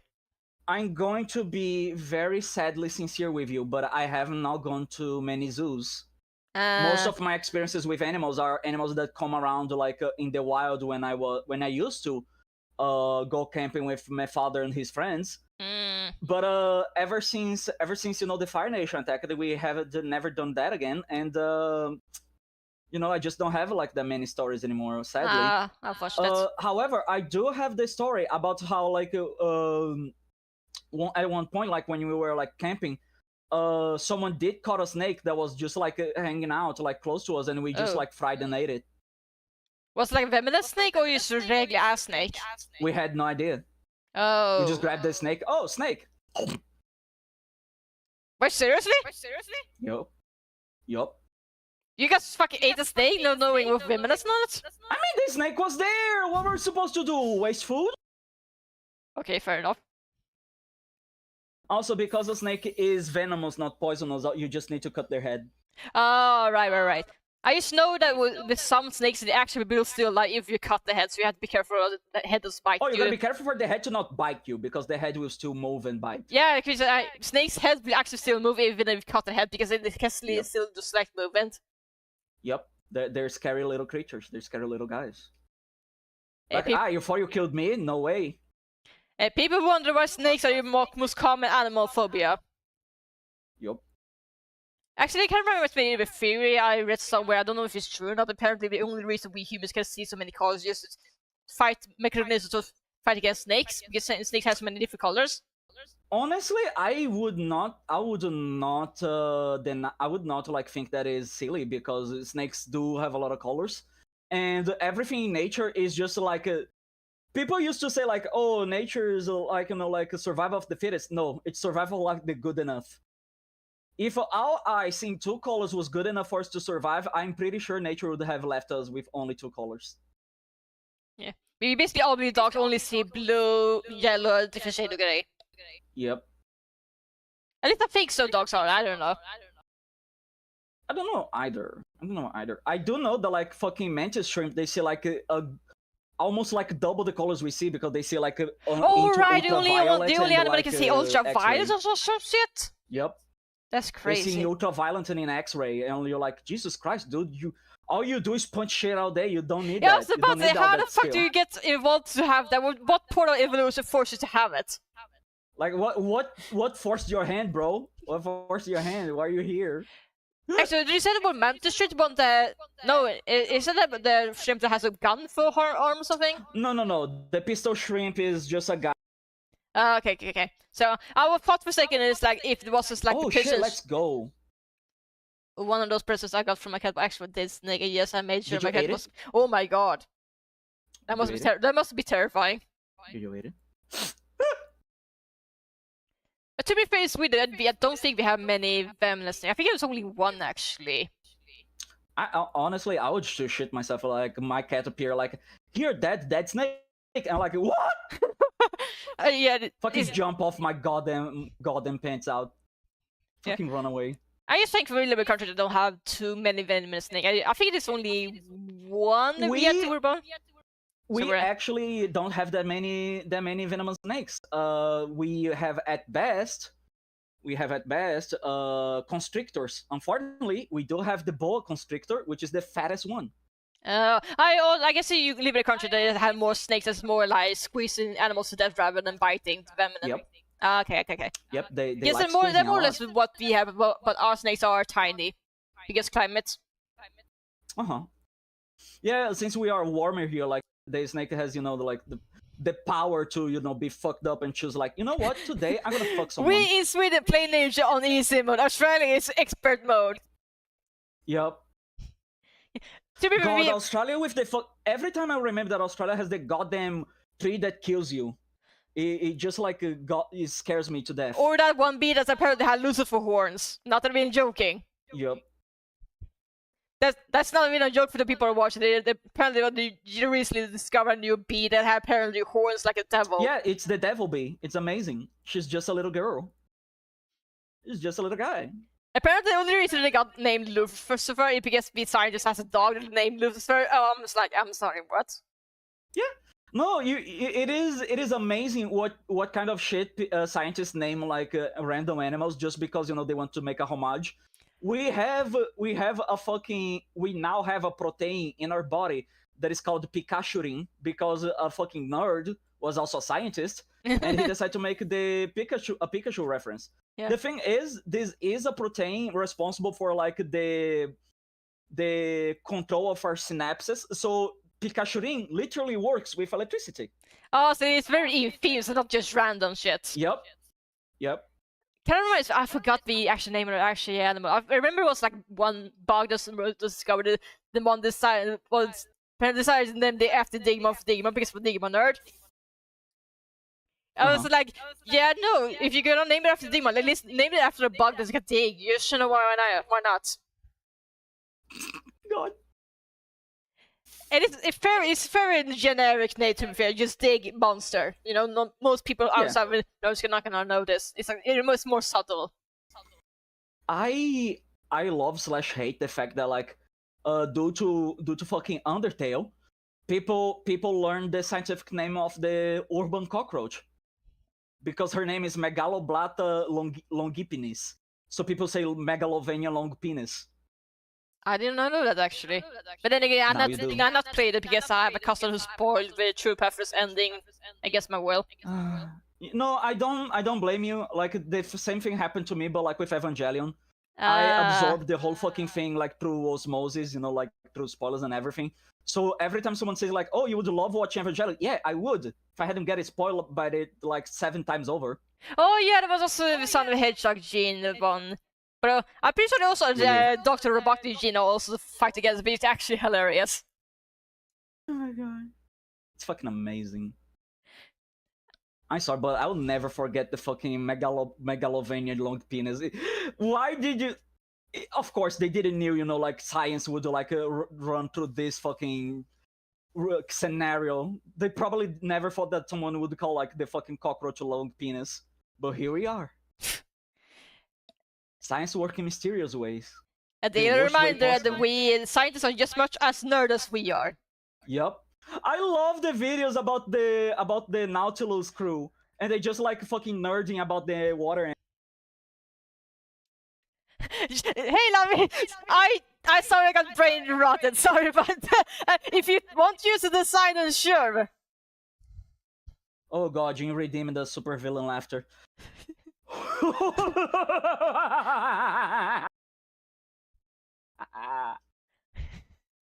You got brain rotted. I hope you guys have fun with Nightwing. Hopefully the game doesn't give you too much trouble. I hope you guys won, because if you guys didn't win, I'm gonna ban you. Nathan! Yippee! But I hope you guys won some runs at least.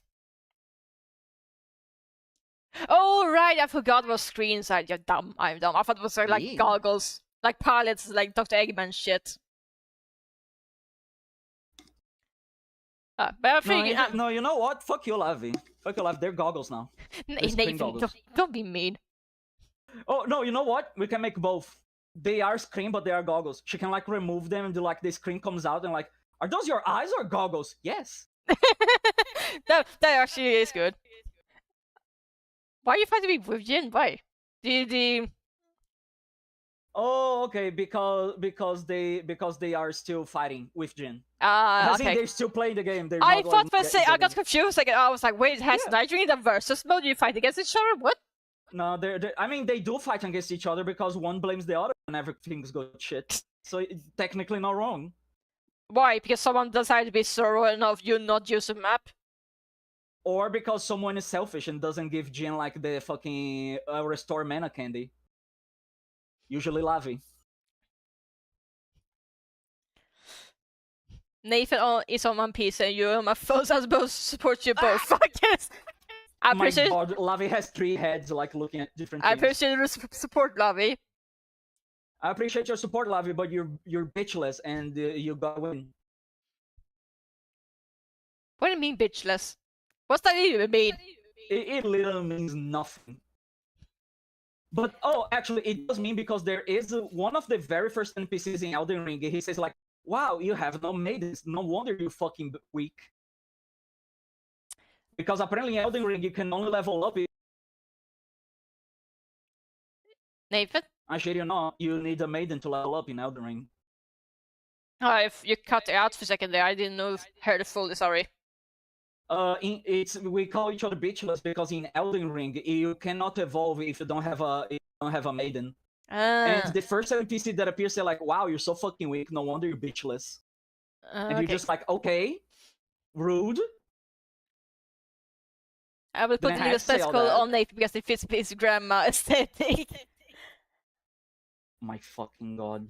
I mean, you basically icon, you basically origami. Where are your eyes, Nathan? I did explain to Lavi where the eyes are, but like she elected to fucking say like, "Nah, fuck that." Okay, jokes aside. The eyes are actually 2 folds that are hidden in the head. The thing is, I didn't use the colored paper, so it is harder to notice. Okay.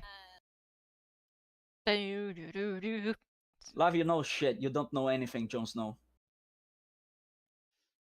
Okay. You streamline a design that is already streamlined.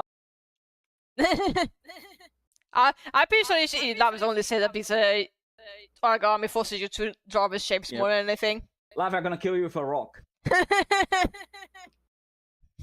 No, I literally don't blame her, but I do get worried that like if I ever like start commissioning art of my VTuber, people are just not gonna do it because it's a fucking origami. People already throw a fit just because like they have to draw a man character. I shit you not. Like, bro, it's just a woman without boobs. Just draw the man, Had they not met a woman with flat chest? right? But no, genuinely, like I keep seeing people complain that like artists don't make man art. They're like, oh, I only work making women. I like just make a woman without tits. There you go. It's a man now, Fucking weirdos. right? And in fact, drawing a man is much easier than drawing a woman because the curves are so hard to put down, in my opinion. So basically, say you're too scared to draw hips then. Yeah, actually, I took the longest time to draw women because I was trying to make the hips look nice and not look, like either like a goddamn Pixar mom or like a fucking rectangle cube. But you managed to learn eventually, right? I did. Okay. I Because now I was going, I now draw because female I was characters. going to go with the, I don't want to say the unhinged answer, but more like if you ever struggle to draw someone opposite gender, you just look at porn. Oh No. no, don't worry about that. Don't worry about that. I And I haven't. don't say as a joke generally. If you struggle to draw Yeah, no, people bodies, I you know. generally look at up a porn. Nobody's gonna shame you for it. Even manga artists like Dragon Ball Z. Yeah, What's no, this here? people. Even he looked at a porn. In a little bit of serious note here, but people like they shun like porn artists as if like that was something that you should be embarrassed of. But no, to learn anatomy properly, you will have to draw, and it's why we use it to why we use it to have something called the artistic nude. But people Someone cannot turn off the sees, part of the brain that sees the nude as erotic. yeah. Someone is confused in the chat. It's like, this is not a unique thing. It's even back in school, like in middle school, I think. I actually look up as like body anatomy books, and sometimes I believe shows are making bodies, and sometimes I will just look at them just to try to figure out how to draw a man body because I didn't know what man looks like. Sometimes when you struggle, you have to do is like, I don't know what You to just say. gotta bite the bullet. Yeah, basically. Thank you. Just bite the bullet. Just fucking look at it. Yeah. That's the Because here's downside. the thing. That's the downside of being artist. If you want to draw something, you struggle with it. Sometimes you have to do stuff and people will look you raise eyebrows Yeah, at. just go look for it. Because even in my day, like because I did do art class. When I was in Canada, I actually had to draw like naked people posing, which was a terrifying prospect because I had to draw an old lady naked.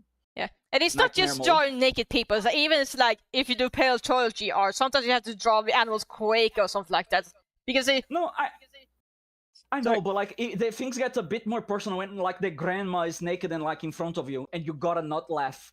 It's something good to get expected on terms, but sometimes this is why not a lot of people watch art series. So topics can be very back and forth. Listen. Animals, zoo, people. It's easy. Same topic. I guess. He really is. Do not defend me. I do not defend you. I use to warn people to say when the art of talking with people, it can go very off topic or go wild different directions with discussions. Yeah. Oh my god. It was the funny. That day was the funniest day because you actually that is one thing that I really liked on my teacher. Because I only had to draw like a naked body, which is just like living art. Dead art is like objects, and living art is like live people. Our teacher said like, okay, everyone, we are going to draw artistic nude. If anyone here acts like a fucking child, everyone will be banned from practicing with artistic nude, and it will be your fault. Capiche? And so everyone was like in the best behavior, right? So one of the things you had to do, it was not laugh. It was supposed to be serious. The day it's the grandma, I'm already like struggling. I'm like constantly in the verge of like a fucking laughing fit. And then like the girl like beside me, she drops her whole can of Nanking ink because we had bought like this fucking 1 liter bottle of Nanking ink to make our drawings because it was supposed to last like for a whole semester. And she fucking hits it and like it drops and falls. And now I could not resist. I was laughing. Oh my god. And the worst part is the grandma was also laughing, like, "Oh my god, sweetie, do you need me to help you?" And the poor girl was like desperate, like, "No, no, no, everything's fine, everything's okay." Everything was not fine, not okay. The pants of her pants were like completely inked black.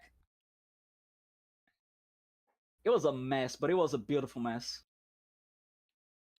Oh my god. At least you try. At least you try to keep a straight Yeah. face. And you know what? Thank God she let that thing fall, or else like the grandma would realize it was because we did had actually we did had a trans person that had made the surgery pose, which was a nice opportunity. However, because you can't get up from the place where you sit down, right? So the pose that person makes is gonna be the pose you're gonna draw. I had the unfortunate nightmare of always getting the ass shots of no matter who posed.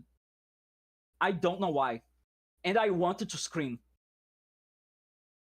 I was like, why? Boy, do you mean like you're forced to draw ass poses or you accidentally?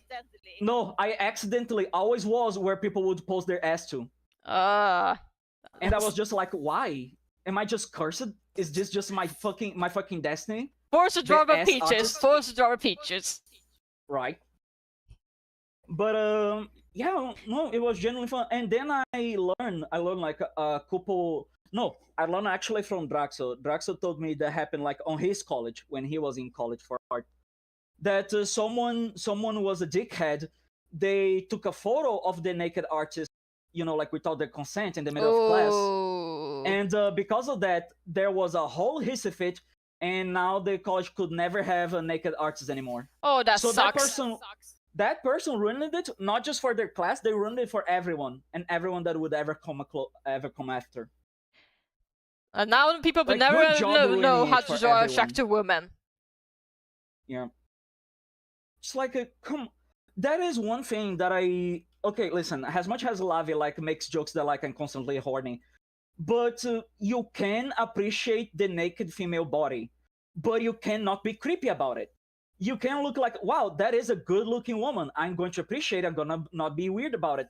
People don't know how to do that anymore. People generally don't. Like, if they see a good looking woman, they're gonna act like that is an invite to sex intercourse. That is not how it's supposed to be. I was discussing with some of my friends that are VTubers, right? Like female friends that are VTubers. And we were talking about that. And I was saying, like, basically, a female VTuber, that is kind of the gala dress, right? You're gonna dress in a way that you want to look like, in a way that you wish people, look at you and find nice. It's your gala dress. It's your formal dress. So you want to look nice. But people, when they see a female VTuber that looks nice, they're gonna say, "Oh, it's a lewd YouTuber." No, motherfucker, they just want to look nice. But people are like too ingrained. They're like, oh, if X looks nice, X is for porn. God. And it's a fucking nightmare. It's frustrating too because most people do that because protect the privacy. Some people just don't want to use face cams. Yeah. That's basically the only reason I have PhD to use to protect my face online, generally. Mm-hmm. Otherwise, I would, if I did not care about showing my face online, I would not use a PNT tuber straight up. Mm-hmm. Yeah, but like that I feel like I had to because I work in a grocery store. If people find what I look like, they go to the store. Oh no, absolutely.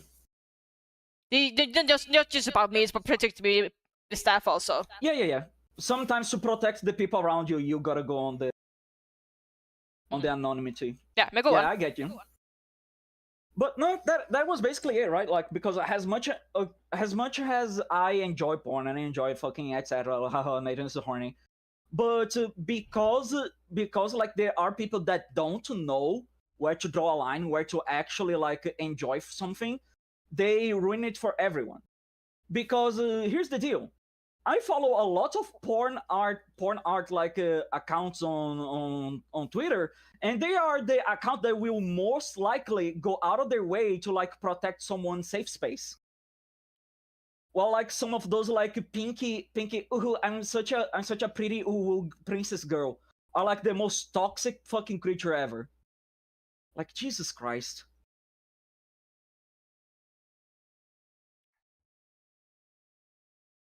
Is that just because that is basically Sorry, go That's ahead. it. That's it for no. That's it for my TED talks. Just like my indignation. Because people keep acting like, oh, this is a porn artist. Yeah, they don't deserve their point is mute. They don't. Their opinion doesn't matter, etc., etc. I'm like, you fucking moron. That feels kind of weird to me because from my experience, porn artists are usually one of the best artists I know because they understand body anatomy. And then it's usually... Yeah, but you gotta understand that like we live in a time period where people are constantly snobbish. If they think they have like higher moral values, they're just gonna discount your opinions. Yeah. And advice. Yeah, for people who don't understand the value of body anatomy, think what Disney's Tarzan would look like if the Disney anime was not allowed to study human body anatomy. They were forced to do that in the drawing Tarzan because just make sure that his muscles looks right. Yep. This is something they had to do. It's not just about boobs and tits or whatever. It's just basic body stuff. Mm-hmm. Not only that, but also like rotoscopy. It was the way to animate before, when you would like record people either dressed as the character or just straight up naked, like doing the poses and the actions to properly convey in the animation. Yeah. Fucking She-Ra and Rayman are like two big examples of it. And if you even if you draw something that's less realistic, sometimes you have to study body anatomy anyway because you cannot exaggerate without understanding the basics first. Yep. You gotta know the rules to break the rules. Mm-hmm. Dog bark. Sorry? A dog barking on the outside and just like, okay. dog. I thought it was something else, sorry. Nah, don't worry about it.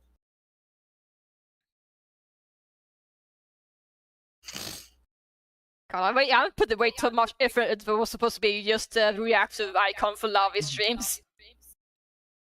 I was seeing like that someone was like, oh, I can't believe my favorite artists draw porn, now I can't enjoy their art. No, you fucking idiot. You don't know this, but a lot of your favorite artists have drawn porn before. You just don't know. Yeah, they usually do off-screen because for people are usually not allowed to stream stuff or show people usually because obviously. Sometimes not even like that, not even on screen. Sometimes they do it just like to pay the bills because again, it does pay the bills. Yep. So like before they they become famous, famous big artist, they like will be paying the bills with John porn big small artist. Ow. Oh my god, survived. Oh, you're still playing still, I'm assuming. Yeah, I'm still playing Elden Ring, and I thought I had slipped to my death, but no, I slipped to my life. Okay. Honestly, if I were playing Elden Ring, I'd probably be screaming a lot because I make sure I don't die because I wreck sometimes I'm playing. Oh, don't worry. You're gonna scream a lot because sometimes this game is straight up horror because like you're gonna be minding your business and something comes out of the woodworks like trying to eat your face. What kind of horror? Do you mean like horror like Repo or just horror general? Horror Repo, in the sense that like you're minding your business and suddenly like something yells loudly at your face and you're like, ah! I still enjoy Repo. I just don't know what I missed. But I was actually mentally exhausted after playing because all of a scream or just being on the edge every time you miss you maybe tired afterwards. I still enjoy my use of it. My god. I don't play horror games usually, honestly. Mm-hmm. Not because I don't scare you, it's just I get mentally exhausted afterwards. Oh, I don't play horror games because I'm a scared bitch. Don't worry about it. I'll fucking say it. I'm a scared little motherfucker. Yeah. I don't know, single problem saying it.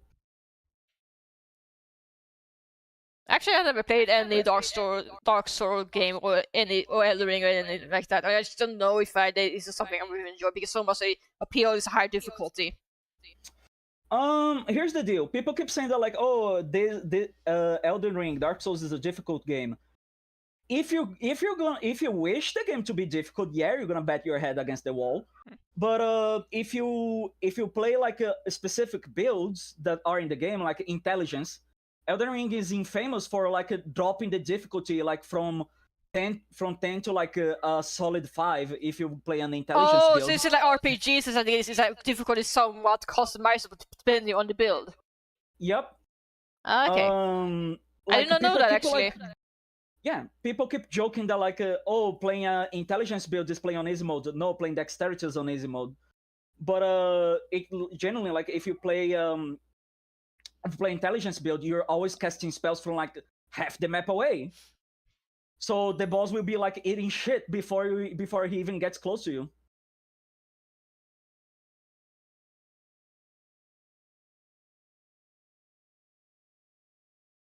So it's kind of like where there is a will, there is a way. Mm. That's interesting. I did not know that. Mm-hmm. But the biggest problem of the people that say like, oh, it's a hard game is just because they're not willing to do the like trial and error like several times.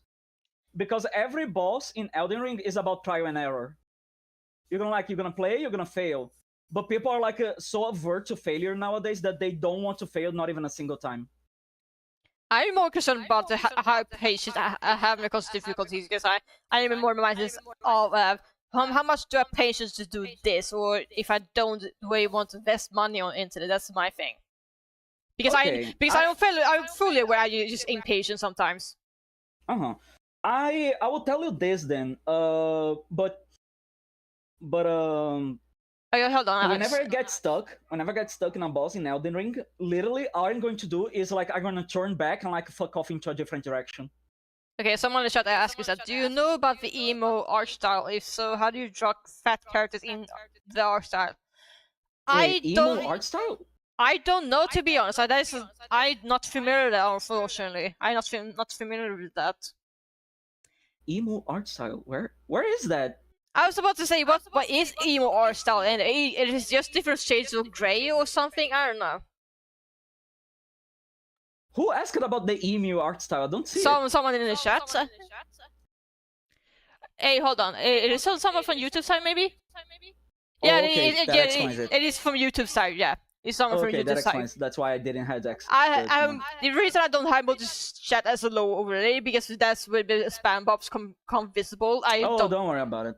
So that's why, unfortunately, I had to only show with Twitch chat on the overlays, because that's we hide the spam bobs, whatnot. No issue at all. But yeah, I don't know actually if I feel like I don't know even know what emo art style is. I don't feel like I know the subject enough to answer that. I'm laughing because like, what the hell is an emo?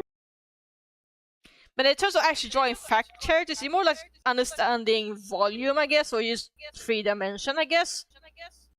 Again, it's good to just look at references to, or look at other people in real life to just understand how to work, because it's a different kinds of fats, like.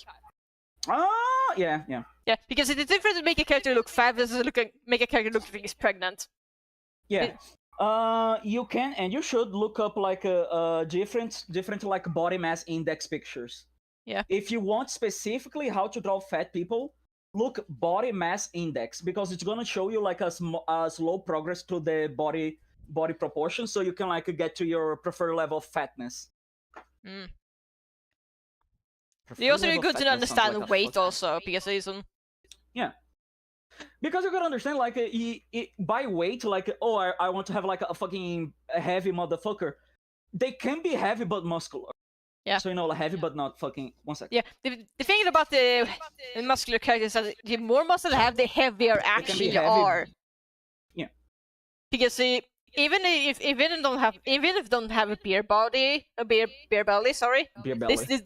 They still have a lot of weight just from other muscles, whatnot. So they still have a lot of weight. That's why I usually even more realistic take of muscular build, I'll usually more wide or less have the small waist. But having big shoulders and small waist, you use cartoon stuff. Is that usually the muscular people is like bricks. It's the difference between the strongman and Mr. Olympia. Strongmen are actually generally strong, and if you look at their body, they are square. They will have the top very muscular, and like the fat, the belly, it actually has fat, because fat not only stores energy, but it also acts as like cushions for whenever you're using your muscles. Actually, I should grab some water. Give me a second. Yeah, go drink your water.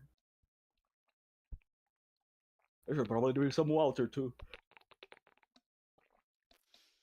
Alright, God, I actually spilled some water, but it's fine. It's only happened on my shirt, not actually on my equipment. Yeah, don't destroy your equipment. It is bad for your business. Yeah. But yeah, what you were about to say before that? Just saying that like the strongman is actually strong. He's like built to be strong because that's why he has the top full of muscles and fat on the belly, because the belly fat works not just has energy reserves but also has a cushioning for when you're actually using your muscles. And Mr. Olympia.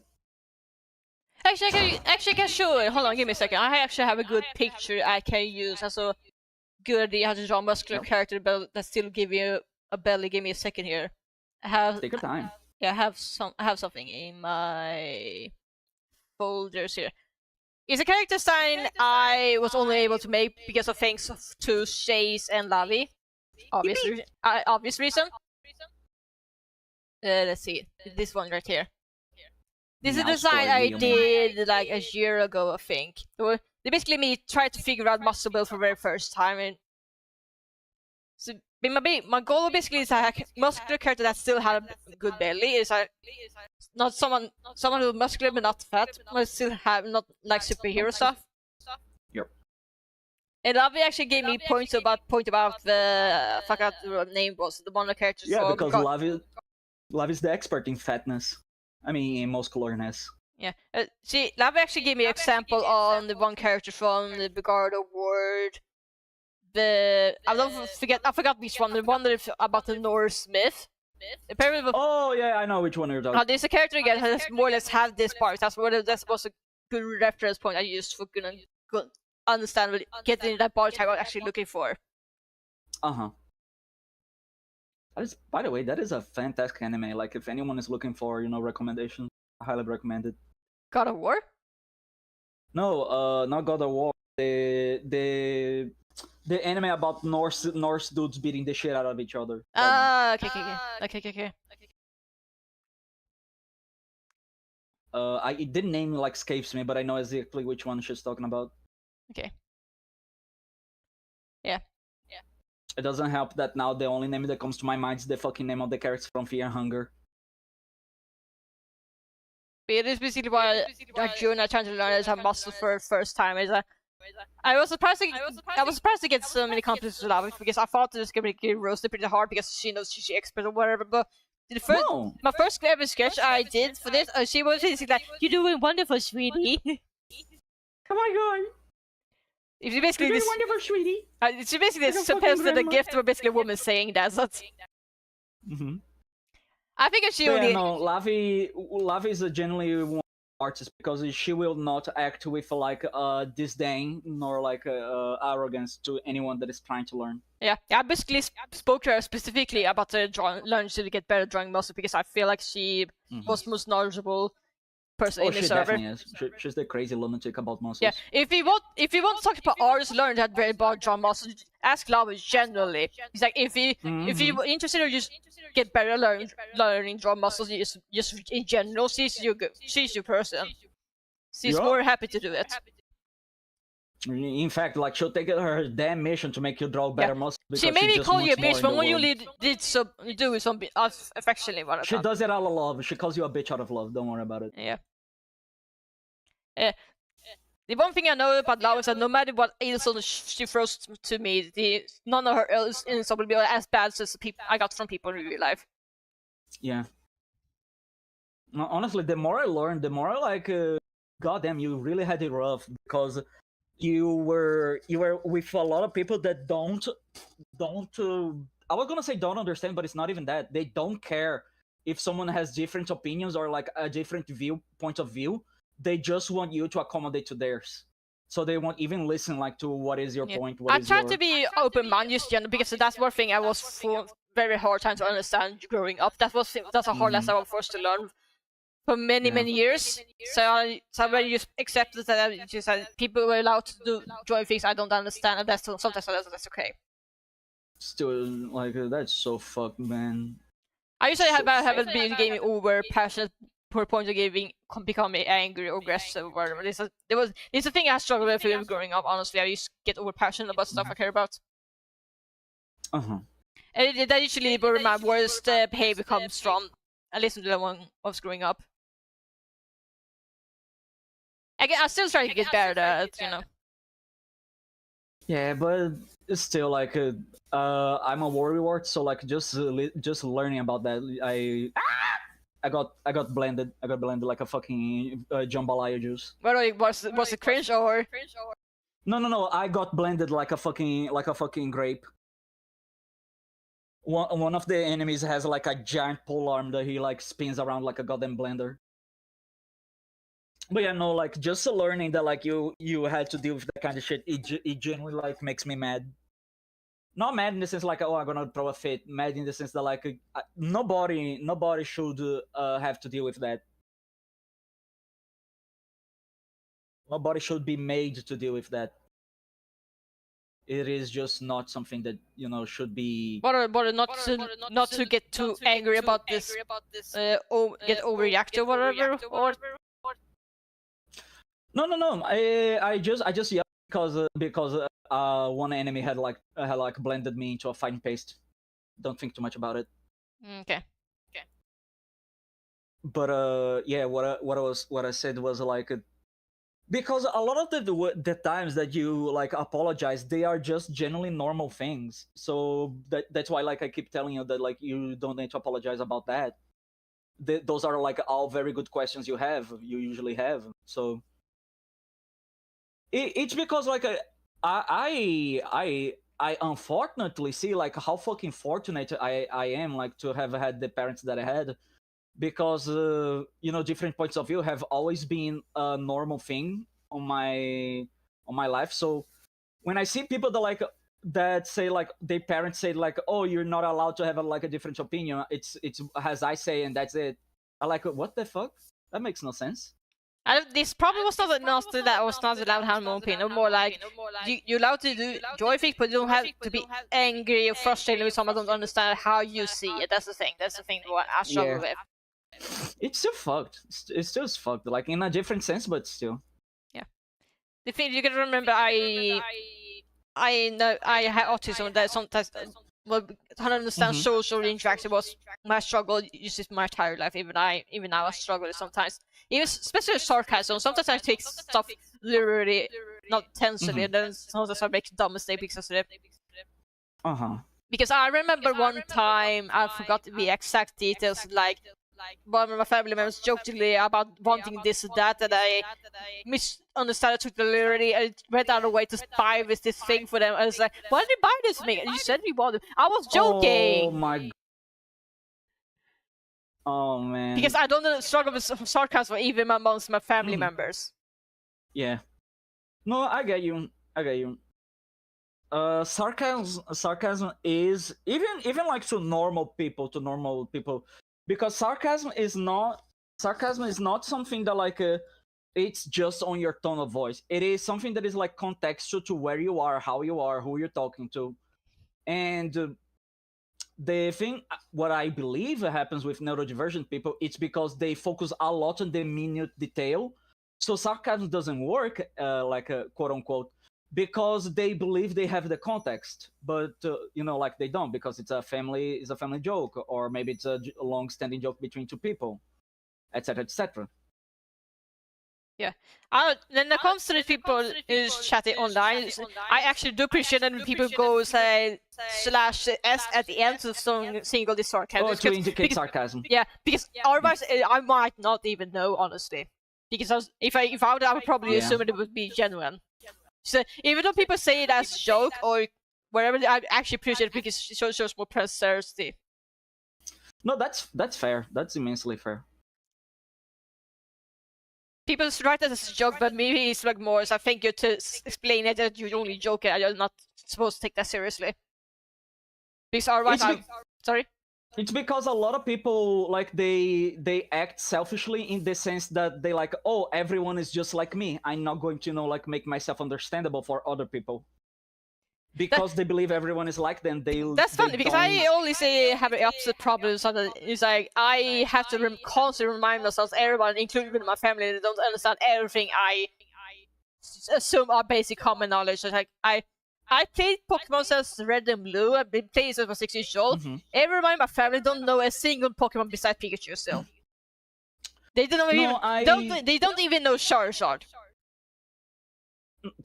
God fucking damn, that is Actually, funny awful. story is that the show shot to my mom. She actually mistook it for Digimon. Genuinely.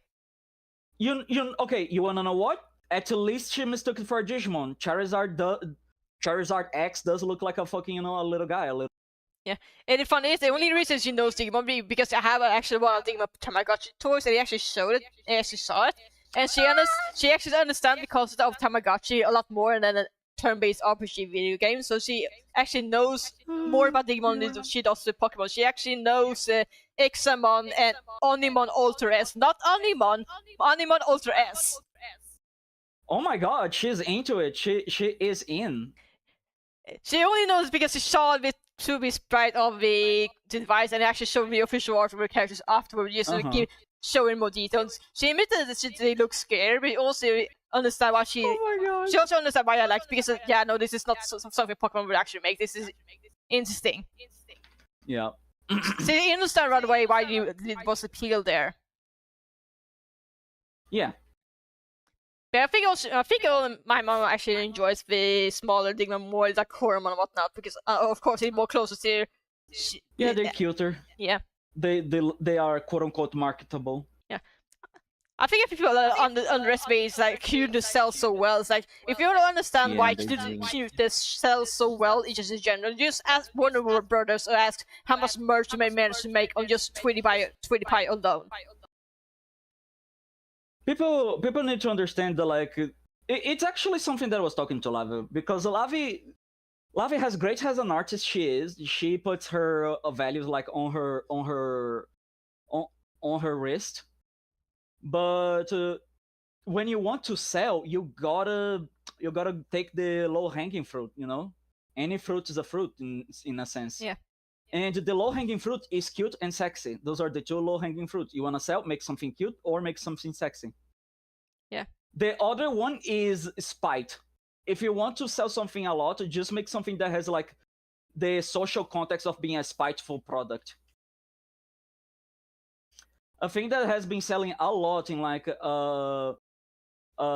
anime cons here in Brazil, it's like people are gonna make a box of like who would win in a fight, and like once you buy, you gain like one ticket every $10, or like one ticket every time you purchase, and you put like in one of the boxes to see like who win, Digimon or Pokemon, this character.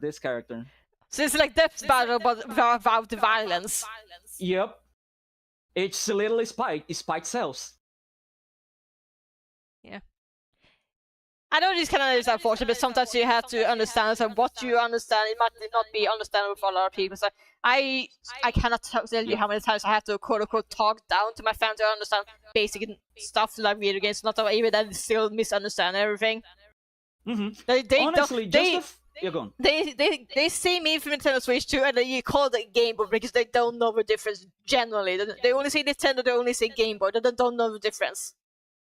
Honestly, the fact that they are willing to learn. Yeah, my family exactly the kind of people why Nintendo's so scared about at the trying to remind people that there's no thing as a Nintendo. They're really the perfect example of that. Yeah. Yeah, I understand that. But honestly, the fact that they were still willing to sit down and like learn is already like a big fucking leap. Sometimes no, sometimes not. Okay. So, this is like 50. This is like a 50-50. Give them too much credit. Send them to the jail time. Nathan. It's not that they don't like it or they just don't struggle to understand it because everything is so alien. They still feel like they still assume that everything video games have not gone past the 90s or 2000s. Yeah. These are things like Fortnite. They don't know. They don't know. To be fair, I don't think even people that know Fortnite knows about Fortnite anymore. I think it's completely its own like fucking beast. Yeah. But seriously, I don't usually play games that's not.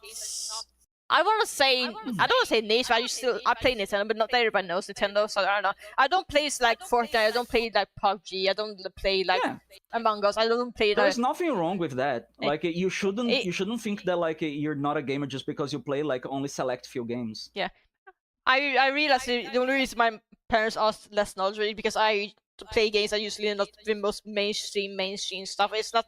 It mostly boils down to just not my cup of tea, nothing else, just coincidence more than anything. Yeah, and that is not a bad thing. Yeah. That is one thing that I dislike is like how like how like snobbish some people get just because like they feel themselves superior just because like they know a bit more about like a company or about like a hobby. Yeah. The thing with fandoms, like I just enjoy the thing. I don't interact with the fandom because if I wanted someone else's opinion, I wouldn't be in the fandom. I would be, talking to some other people with Yeah, it. and honestly, when we're talking about something interesting, regardless of topics, I always in a mindset of pretending I'm like the dumbest person in the room regardless of the subject, because I always mentally prepared I might not know anything, even on something I spent Mhm. years on. I always Mhm. there's always something I don't know about. So I expect to learn things. It's like I don't expect to be the smartest person in the room in any subject, because it almost never happens. Yeah. It's just like man, it sucks. Like it sucks the fact that people like have become so arrogant nowadays about everything. Honestly, people think that like everything has to cater to everyone, etc., etc. And just because you're a YouTube channel doesn't make you automatic smart, Yup. It's It's like, not because you're a TikTok influencer that like your opinion is good. yeah. I hate that word influencer. Every time I fucking say it, like I got something on my throat that like Oh, do you exactly my dad? My dad cringe every time someone says influencer. yeah. Just like every time I talk to my mother, I just call them influenza, like the fucking flu virus. Oh, so you're influenza, huh? Because you're a fucking virus upon this world. Yeah. My dad has a different side. My dad doesn't like it for different. My dad usually sees, oh, influencer, these people who are too lazy to get entry jobs. God. Keep in mind, my dad is a man in the 60s, so for his first job was basically literally carrying rocks and nothing else. I'm not even joking. His first entry job was just literally carrying rocks that were used for roads or Honestly, I respect that. I respect that kind of job. yeah, he has basically forced to do labor job. Obviously, his first job. Nowadays, he usually do. I don't remember what it actually works. I know he works like a tech company in Romania, and I don't remember actually. Oh my god, he can meet love. He doesn't work in Romania. He works from home. He works for a company he happens located in Romania. But I think he been there a couple times, but only for like in-person meetings in case someone. We can still make fun of Lavi for it. We can still say that like your father like saw Lavi. I actually remember I told Lavi about he first things is like, wait, your dad works in a Romanian company. He's hot garbage and IT. What the actual fuck? Oh, I'm gonna go now just because like I'm getting hungry and a little bit tired. I don't know if you get this, but when I keep talking like for a long while, I eventually start like exhausting myself just by talking. That's totally fine. That's totally fine. I totally get it. Mm-hmm. But I do enjoy. I love talking, spending like those times. I appreciate talking you with coming by everyone. because honestly, I still struggling to talk to myself when streaming because I still need to learn about. So having you around helps a lot. Honestly, keep it this more interesting. You just have something to talk about. Aww, I appreciate that. Because I do very when much. I'm alone, I have some bad habits of drawing and not talking about anything. It basically becomes dead silent on everything, or it becomes boring even in mods. I don't feel then by all means, whenever you're streaming, like I'll make a point of. Yeah. But remind me to maybe share chat with you then so we can support each other then. Absolutely. Thank you for your company. Yeah, thank you for coming by. Enjoy your meal. Bye-bye. Bye.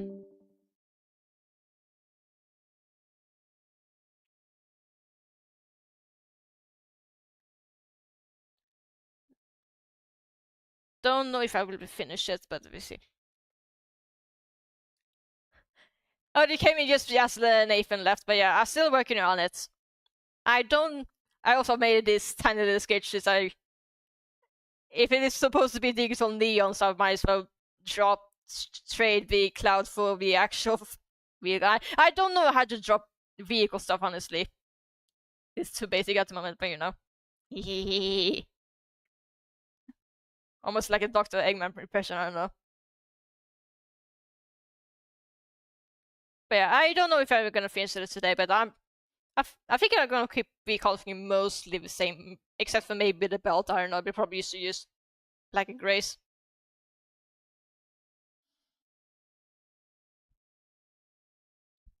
Yeah, I did not tend to, but it just accidentally turned out that way.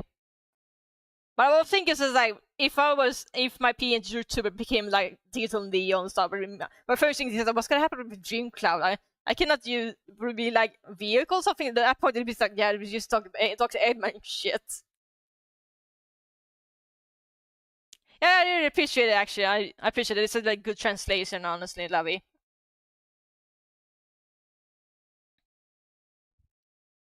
Because having just the same design but the color outline would not be the same, honestly.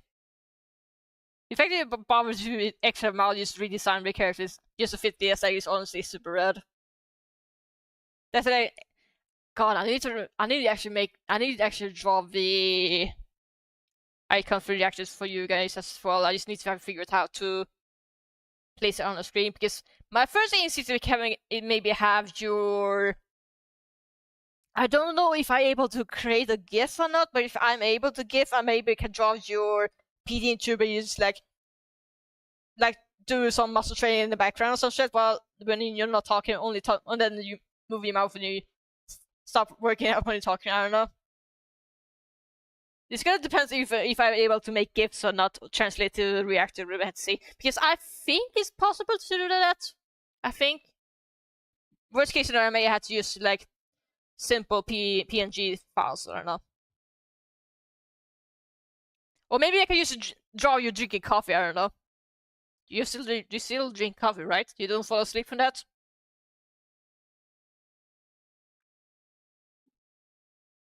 I don't know.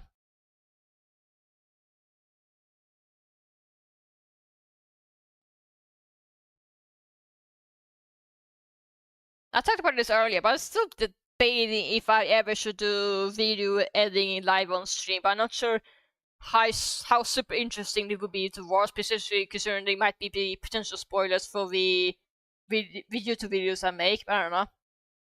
Something to think about. Like, would people actually watch live on stream me editing, do video editing on the replay video? Because I'm not entirely sure. There would be one way to give people preview, but I actually had to post the videos on YouTube as unlisted every single time. I don't know.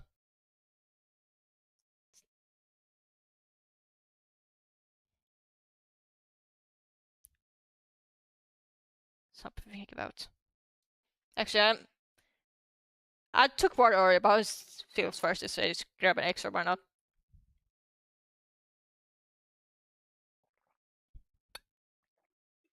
Here you go. Making sure I don't spill the water to my equipment. You don't want that.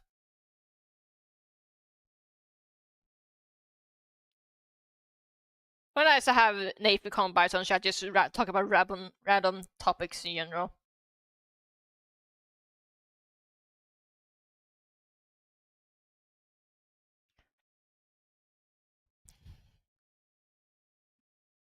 Let's see.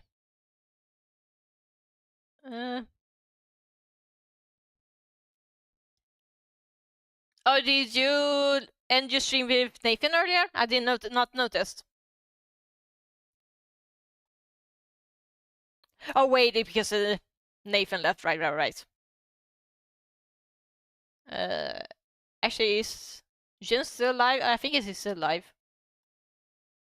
But I don't know if it's necessary to have collab with him because he cannot interact with me or you guys since he uses PlayStation Store to PlayStation 4 for streaming and not OBS. I think it is. I think it's fine. I think it's fine to leave it. I don't know.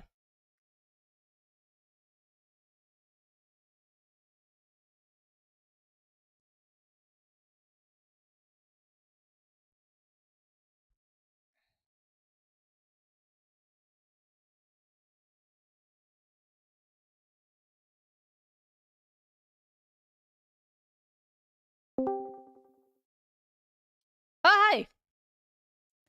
I'm gonna need to Hello. I just need to fix a little bit. I need to move the react icon. I don't know why it's there. We go. I don't know why it's changed earlier, but now it should be good now. How's it going? Good. I'm just basically drawing. I talked about a bunch of random topics with Nathan earlier, as you saw earlier. Yeah, I've been listening in on it.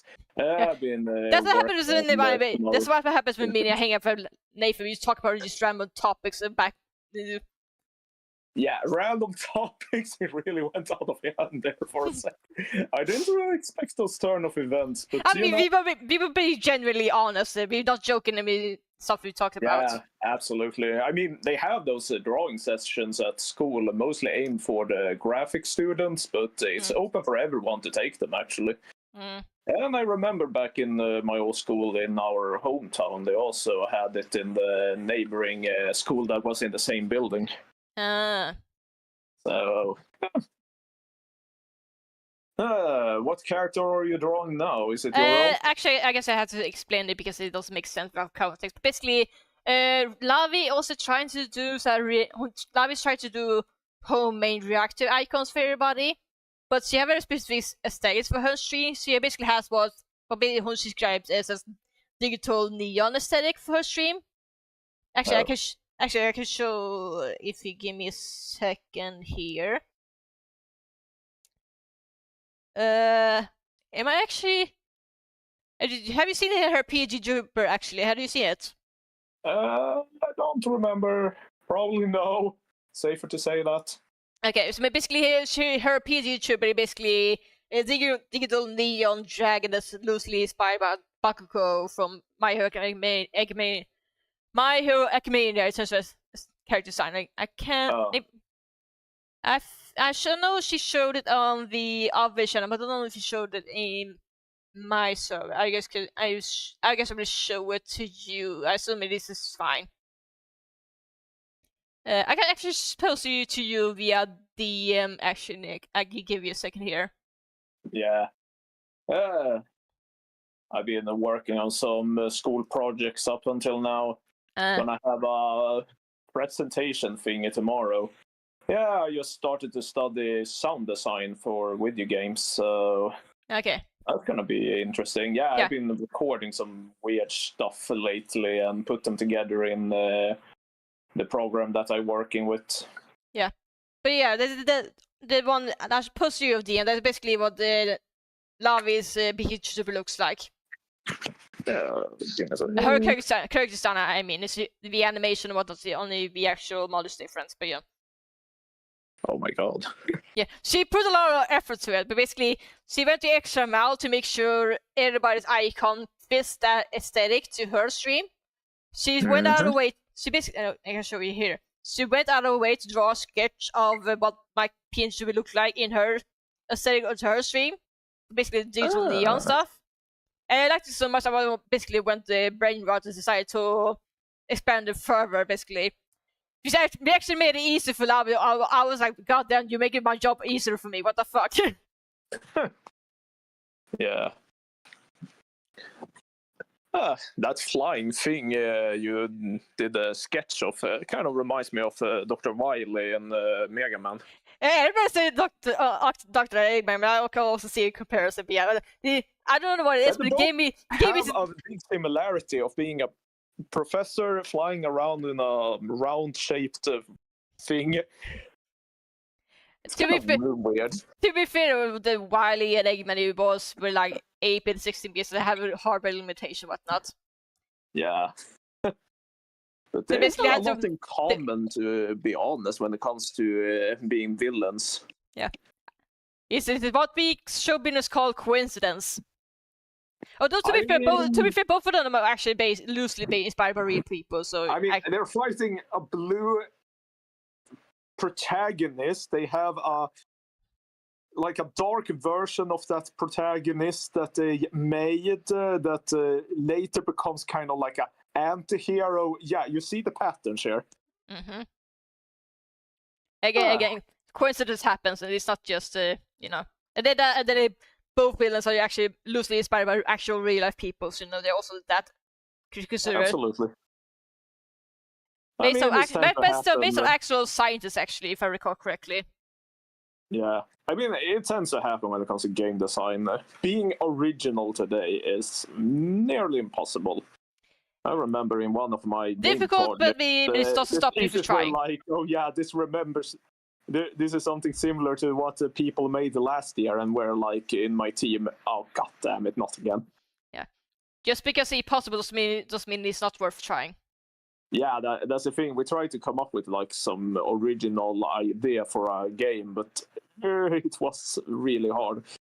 But one of the latest game I was part of designing, where actually was able to come up with something pretty original. The teachers actually praised it because our main motivation was that the limitations that the teachers put on us, we try to break them as much as possible by still keeping within the rules.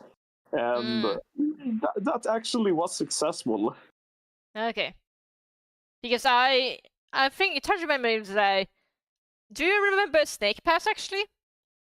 Yeah, Snake Pass. Yeah, because I remember the story of how the game was actually made. Supposedly, the person who was the director for that game, his only inspiration for that game were actually about basic snake knowledge about how snakes have to climb or so basically, hey, Bob Free was a 3D platform where you place a snake in an animal that cannot jump. Oh yeah. Exactly. That's basically it. It's basically a platform that you cannot jump because you play as a snake, and it's basically based off real life snake logic. Exactly. Yeah. Of course, I remember when you were talking about snakes, I mean about the snake phobia. Yeah. For me, I have a bit of that, but I have overcome it mostly. Because when it comes to some fears, the best part is to actually just get used to it.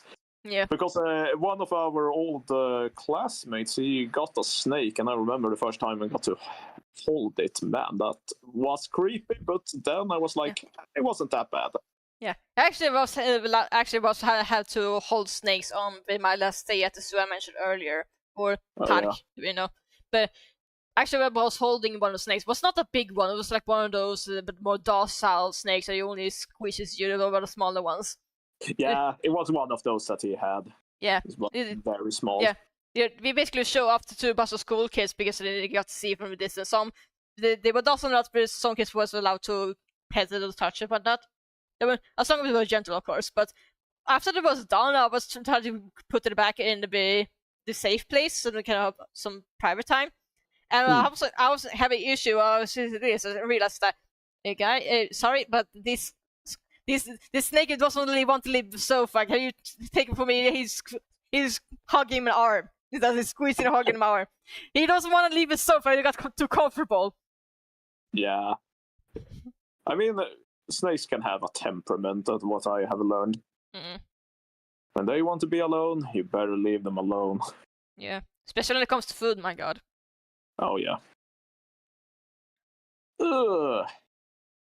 Just gonna do some chilling, just playing some easy going games now because, man, my brain has been fried. Yeah. It's totally fine. Yeah, just playing Power Wash Simulator 2. Oh, right. I actually only discovered that game because Sakura actually showed it in one of those talking topic videos. They actually showed it in the first game, I think. Yeah. I remember the developers supposed to show me how they freaked the fuck out when Sakura pointed this out. This was basically free marketing for stuff. Holy fucking shit. Yeah. Because how often do you imagine me being that one girl when they in games where but you make it just random in the game something as big as Sakura promise hey say this game is like it's like, oh wow. I mean the biggest problem now when you're studying video games is that you start to overanalyze every game you're playing. Like, how did they do this? How does this function work? And even now, when I'm starting to do sound design, I start to think about what am I actually hearing? It's kind of the negative effect you get from getting to know stuff a bit too much on the inside. basically what it is basically said is that there's a difference between playing a game versus actually making one game. Mm-hmm. I mean, the game is pretty But I've satisfactory. also been told that supposedly playing quote-unquote bad games is actually a better way to learn about game design and actual good games, because they basically are magicians and just fail to hide their cracks and whatnot. Absolutely. Because that's also the thing people say, like, you learn best from failing. A step back is a learning opportunity. This is annoying why Sony decided to delist the Concord after the film, but even though they probably deserve to be preserved, you know? Yeah. I mean, of course, it can be frustrating, but it is what it is. Oh. Let's see. Hold on, give me a second. I need to stretch my back a bit. I realized I should have probably done sooner. Yeah. It's not good to sit still way too often. Yeah. I know you're supposed to only do a maximum of 2 hours, but honestly, I forget sometimes. It's a bad habit I need to work on. Yeah, I get very tired after just a few minutes. I have this problem often in class that I can start to get sleepy if I don't get to move in a long while. Mostly because my blood flow just doesn't want to work. For me, more like I need to be careful on my back, because I need to also be careful on while working. So it's just a job and a hobby that I need to be careful about my back. So, you know, I think about long-term stuff. Yeah. It's very important to not break your back, especially in our age when our body starts to crumble already. God. Welcome to adulthood, where you're actually forced to take care of your body and not neglect it you do in your children. Yeah, I have one classmate that is like, oh, I'm pretty much immortal. I'm like, wait a few years and you will regret those words. It's kind of hard sometimes to be like one of the oldest in my class. They don't know the struggle. One day they will. They are like in their 20s or something? Yeah, many of them just turned 20, especially last year. Like the majority. Oh, they're not ready. They are not ready. They are not ready. Oh yeah.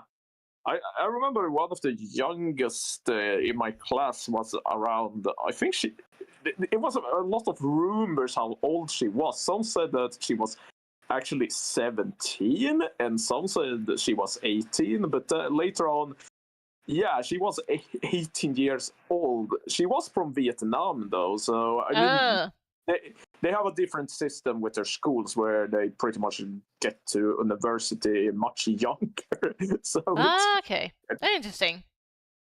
Yeah, she was one of the graphics, but sadly she jumped off the course because she wanted to move with her family back to Vietnam. Okay.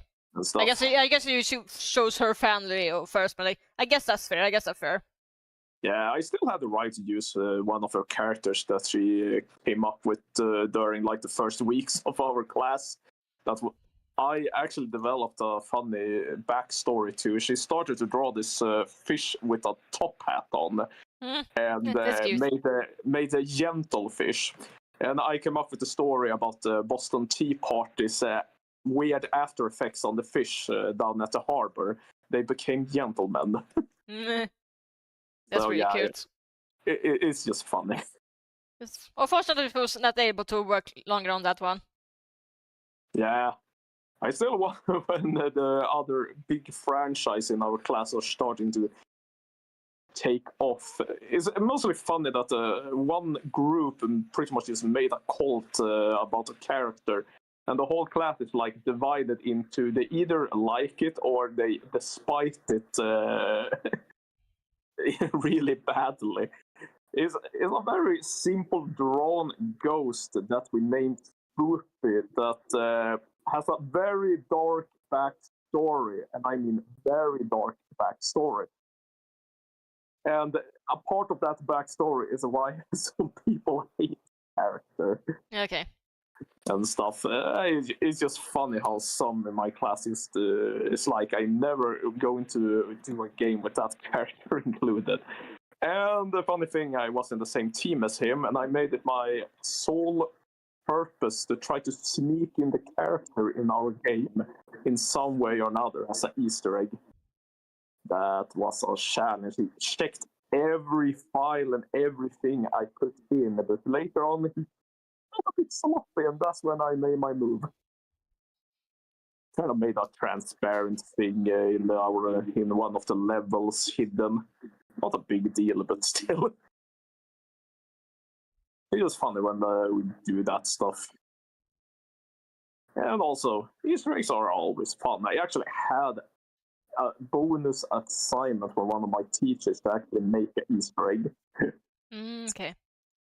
So that happens. Yeah, she was like, "Oh, you guys are overworked. Do something fun. Put in an Easter egg or something. That can be fun." And I was like, "Sure, we're overworked as we are."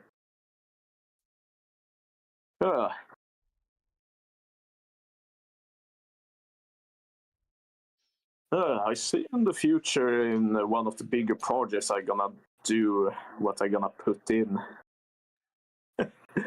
Who knows? I maybe put in something you may not expect. Yeah, it's good. I think don't forget to contact with your workmates and don't come road supplies and whatnot. Yeah, of course. Yeah,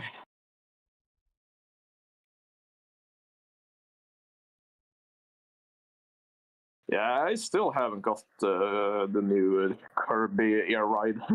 But... Oh, I actually, that was about. I was surprised to see how much more story the game had than I thought it was gonna have. I don't know how much. I heard, and I'm generally surprised. But to be honest, I was not expecting the game to have actual new game plus, and then they expected the game to have actual new game plus. I mean, a racing game having a new game plus is not what you expect. Yeah. It's supposedly be quote true ending is locked behind new game plus, so it has multiple endings on top of that, so... Oh my god, that too. I will not say more than that just to keep you surprised. I'm gonna say it is better for you to experience for yourself. Yeah, I try to keep myself as spoiler-free as possible, but hey, internet is way too impossible about not spoiling things. This is the reason why you have a spoiler chat on the Discord. It makes it easier. Mm-hmm. Feel free to mute that chat, by the way, because I might talk about Kirby Air Ride spoilers and that later down the road. I already fixed that because I expected that to be the case. So don't worry about it. But yeah, I will ever say that you get unlocked stuff after the story mode, and some of these are fucking insane. And that's all I will say. That's all I will say. Is that you lock something, and after beat story mode, if you falsely assume, oh, this could be like this, that, then you do it in a multiplayer mode. It's like, no, it's not like that. It's not like that. Oh yeah. Also, I heard about the controversy that is the custom designs people are putting up. Yeah, when people are given creative freedom, of course they're gonna be creative about it. It's like Nintendo refuses to admit that people are horny. That too. And I don't mean as an insult, it's like people just do that in general, so it doesn't matter what it is. More or less, you just have to learn that you can't fight it. Nintendo would never learn that. And just because they forbid it or try to take it away, what do you think people will do? They will go even harder. I mean, it's the typical psychology when it comes to that. If something is not allowed, it's more exciting to do, and you want to do it even more just because of that. It's like the big red button. You tell people to not press it, and people will press it a second and they look away. Exactly. Man, I need to make a joke about that in my future game I make. It's like, don't press the big red button, press the big button and the second look away. Yeah. Otherwise, the typical thing I always get annoyed at when it comes to certain games is like the typical fetch quest. Hey, can you go and grab this thing? And the character's like, why can't you just go and grab it yourself? And they're like, yeah, about that. I plan in a future game to put in a joke about that. Actually, what you could do is that I don't know if it is supposed. I don't know that this doesn't count as a joke, but I can imagine it's like, what if you have a site where you basically do the delivery, and the person in question asks you is someone in the wheelchair, and they ask you this because they have to. This thing they want is from a place they cannot not access to because of the wheelchair. Could also maybe do that. Probably. Like inverse inflation by. Sorry, go ahead. Yeah. Otherwise, the joke's punchline is just that the person just is generally lazy. Do you mean like a shut-in? Maybe. Not really, but just like, in the end, just doesn't do it themselves when they should probably do it. And I think I have some ideas for the punchline to just flesh it out a bit. But I'll see if I get to that. I have one idea for an upcoming project, but I'll see what I make out of it. As of now, we're mostly focused on making board games. Mm. And to be fair, there's not a lot of video game board games actually. Now I think about it. Yeah.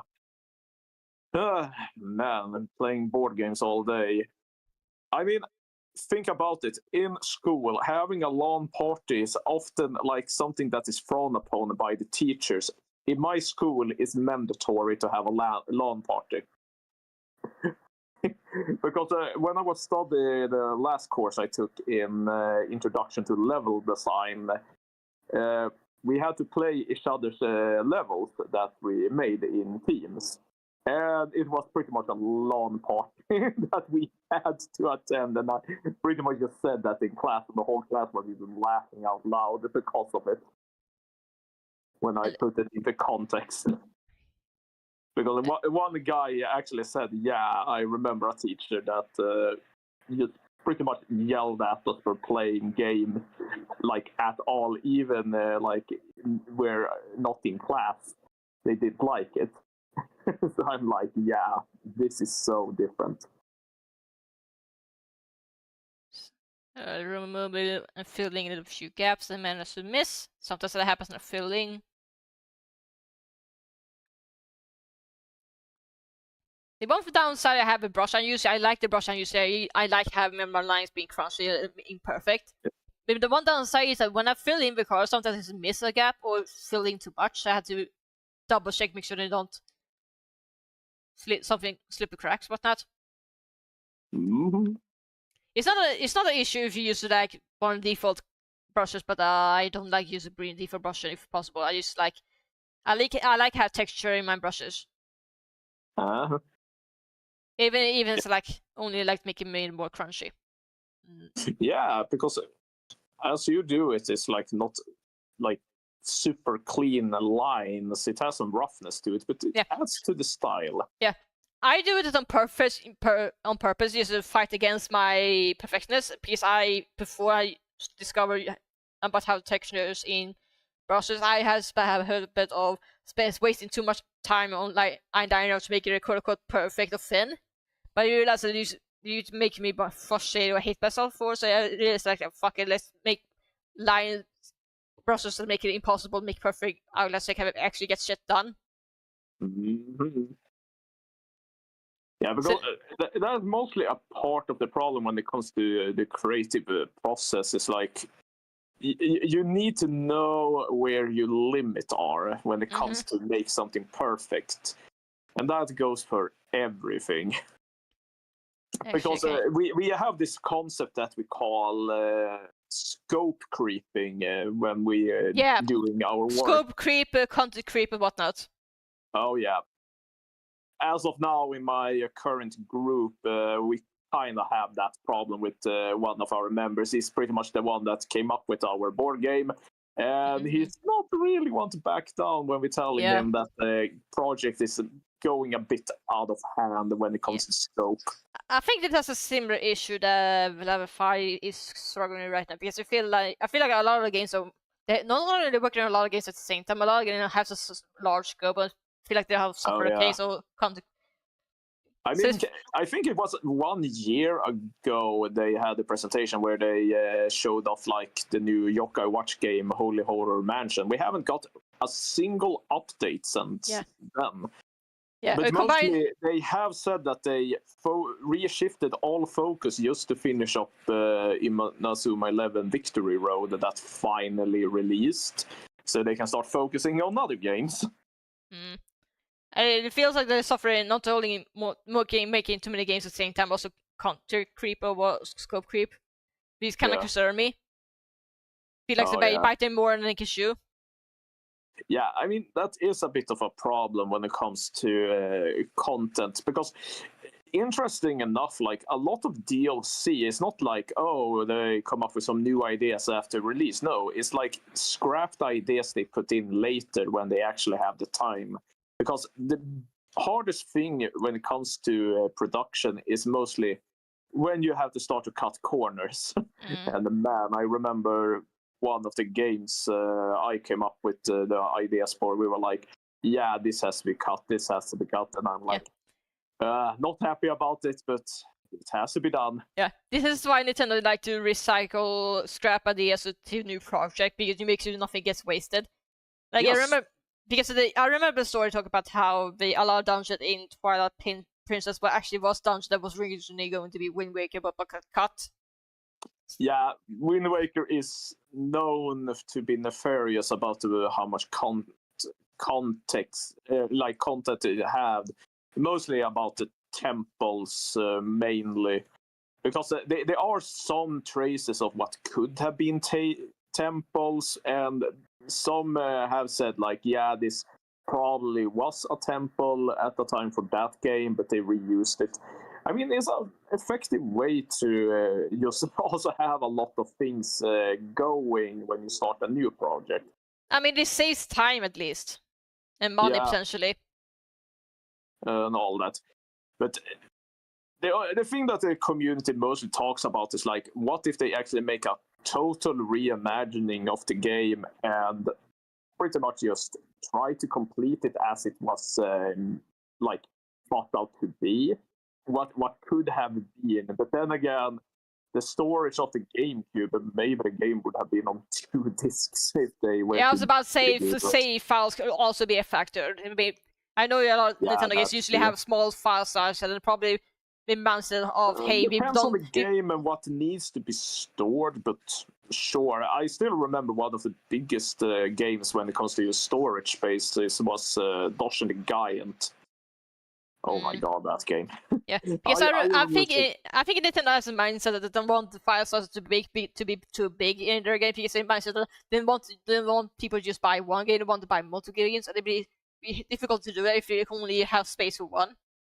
Yeah, I mean, sure. When it comes to the space, because I have to work with that when I work with my projects. Some projects can grow out of hand. I remember my level that I made for level design, it was like a whole whopping 8 gigabytes.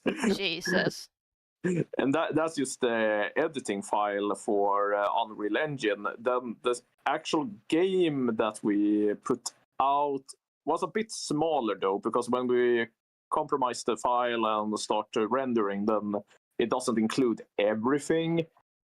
But man, it still was pretty big. Yeah. This is why optimization in Unreal 5 is so difficult, because shit like that. Oh, tell me about it, man. I mean, it's not that bad to work with Unreal Engine 5, but it's a bit of an annoyance. Yeah, that's why I said this was never a bad engine, just very difficult to optimize with. Yeah, I remember I made a model. I found some function in Unreal Engine where it just made the 3D model look, let's say, it kind of looked like it imploded on itself. And when me and my friend looked how many tries it had, we're like, oh, this is more than a level in Super Mario Sunshine in just this model. And I was like, are you serious? We just laughed at it. But I ended up using that function for one thing, but then I limited it very hard, so it didn't go that extreme. It was perfect to making trees, though. Yeah. I know some developers like to go through low poly art style for 3D games. It makes it easier to optimize and whatnot. But I'm not entirely sure how much of that is true. In a future project that I want to do, I actually want to go low poly, like PlayStation 1 and 64 kind of style of graphics. Mostly because it will look nostalgic. The only problem is that the ones I'm studying with are not that into that kind of graphics because they didn't grow up with it. Many of them grow up with the Nintendo Wii, which is like yeah, new, we were pretty old. This is like GameCube Plus, more or less. Yeah, pretty much. I mean, it kind of had the same hardware, mostly just boosted in a way. It was just overclocked. So the similarities between the hardware was not that big, actually, between those consoles, if I remember right. Yeah, because they invested so much on the motion controls, I think. Yeah, but hey, it was a seller. One of Nintendo's biggest success, if we don't talk about Nintendo DS.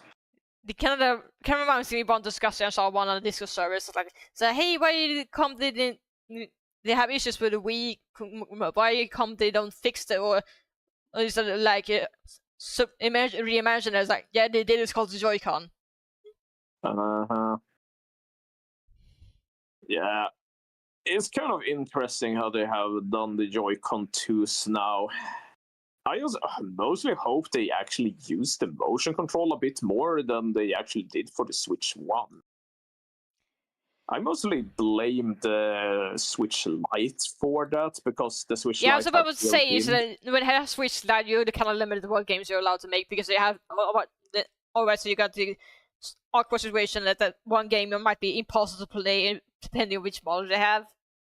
Yeah, because I remember people were saying that they got, I think it was one of the Mario Party games that pretty much required you to play with Joy-Cons, and you couldn't like play it in handheld. And the people were like, yeah, I got it through the eShop, and now I can't get a refund. Which was pretty bad. I remember Nintendo got a bit better with the information on the storefronts, but... I think that might be the reason why Mario Party Superstar even exists, because that is 100% button and sticks and no motion controls whatsoever. They probably made that just to have a Mario Party that actually works with Nintendo Switch Lite. Yeah, and then Mario Party Jamboree, I mean, sure, they...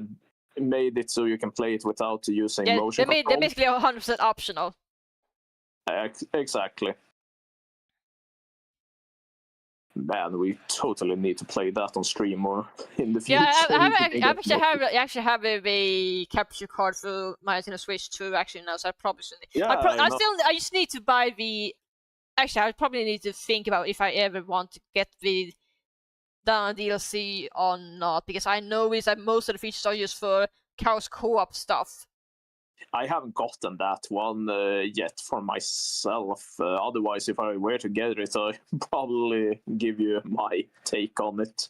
Yeah, because I was thinking that I'm pretty sure it's perfectly good as it is, but I think I'm more in mindset of I usually play it online, so I don't know how much value I'm gonna have from it. So the question is more like, is it worth money investing, considering the mostly features I'm not gonna use unless I'm like on a rare blue moment situation I play with my relatives. Because I sometimes play with relatives when I'm moving away, why not? Yeah, because I have checked with my group in Gotland Guardians about it, but the other TOs said like, yeah, a lot of people are not that comfortable on being on camera and stuff, and especially if we were to stream it, then I'm like, yeah, fair point. Otherwise, I said, like, we can have an event that is not on stream, and then maybe people are more comfortable, but that's up to them. Yeah. Yeah. We have considered in the future to have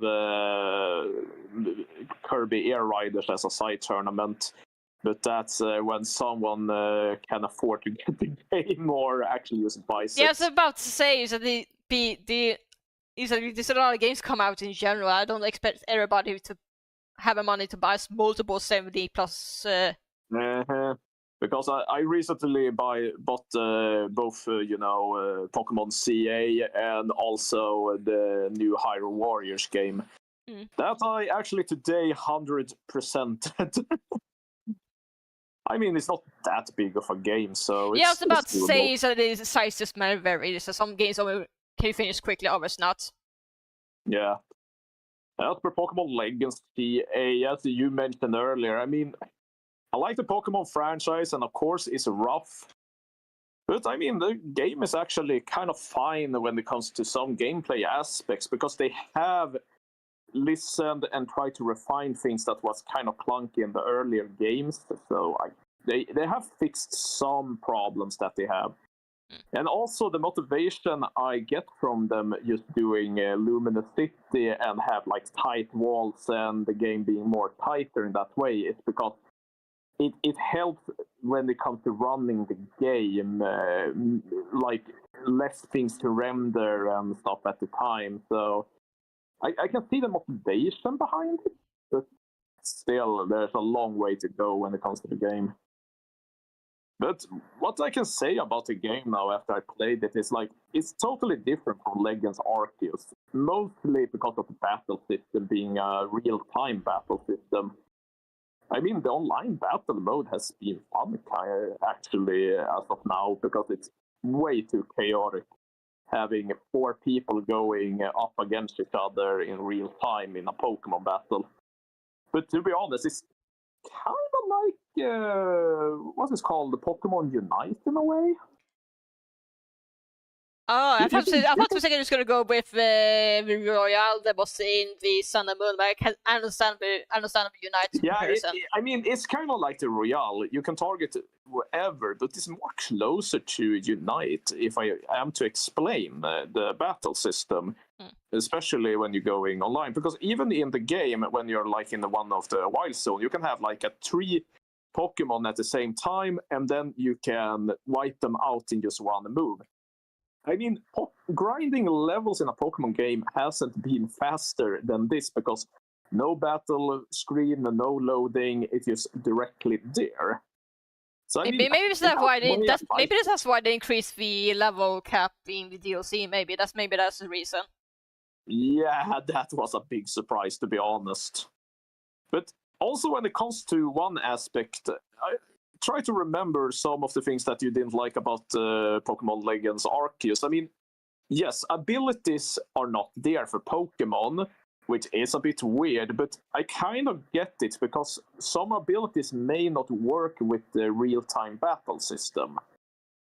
Because they have done very big changes to moves and stuff just to make them work in that mode in its own way.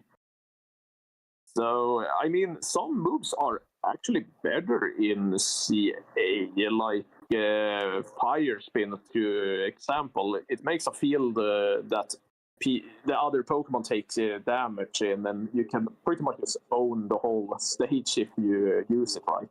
Okay, hold on a second. I need to make sure the shade of purple is slightly darker, because it is designed supposed to be more closer to the aesthetics to Lavi. He usually use very dark colors to contrast with very bright colors from line art. If you give me a second here.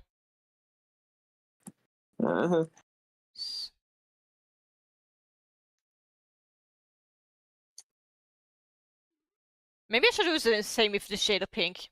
Just so don't blend too much with the line art. Hang on, give me a second.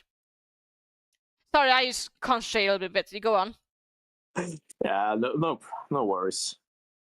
But yeah, I mean, Pokemon CA, not perfect, but I had a good time with it. Are you forced to catch a certain amount of Pokemon before the story progress? But that's another issue I had. The Legends Arceus. No, they took that away, absolutely. Oh, thank I understand God. why that was kind of... I can agree it was kind of annoying, but they wanted to lean into that thing of, oh, you're helping out the professor to make the first Pokédex thingy. Yeah, I understand in story reason, but gameplay-wise, I really hated it. Yeah. They kind of also the same issue we have if everybody have let Pokemon Leagues go, and could not enter Region unless you just set this and you receive such a quota. I was like, why? Yeah, now it's more of a completion thing. Like every it's just like Scar the Wallet then. Okay, that makes more sense. Yeah, then. It's more like a completion thing. Like each area, you can see which Pokemon you have captured or not, and then you can complete them. So there's still this thing with you're helping out a Pokemon professor and stuff, but it's not focused on complete the Pokédex. It's more like side quest you have. So you have like still you have to capture like 50 fairy types. Jesus. And stuff. You can just go around and just throw balls all around you. Yeah, I just said that. And then it's pretty much just to get some TMs and the shiny charm. So you're not required to do it. It's mostly like if you want it reward, you can do it. Okay, that's good to know at least. That's one of my big concerns why you hold it off for so well. I might try to give it a chance at some point, but I don't know when. Because if it does actually probably when it goes down in price, I would say. Okay. As of now, it is kind of a pricey game for what it is, to be honest. Okay. But I mean, it's kind of fun. But yeah, I totally agree with it being kind of bullshit that you have to participate in online battles to gain the Mega Stones for the Kalos starters. Yeah, that's a very questionable decision. Yeah, I agree. But the same problem with mystery gifts, to be fair, but yeah, I still agree with it.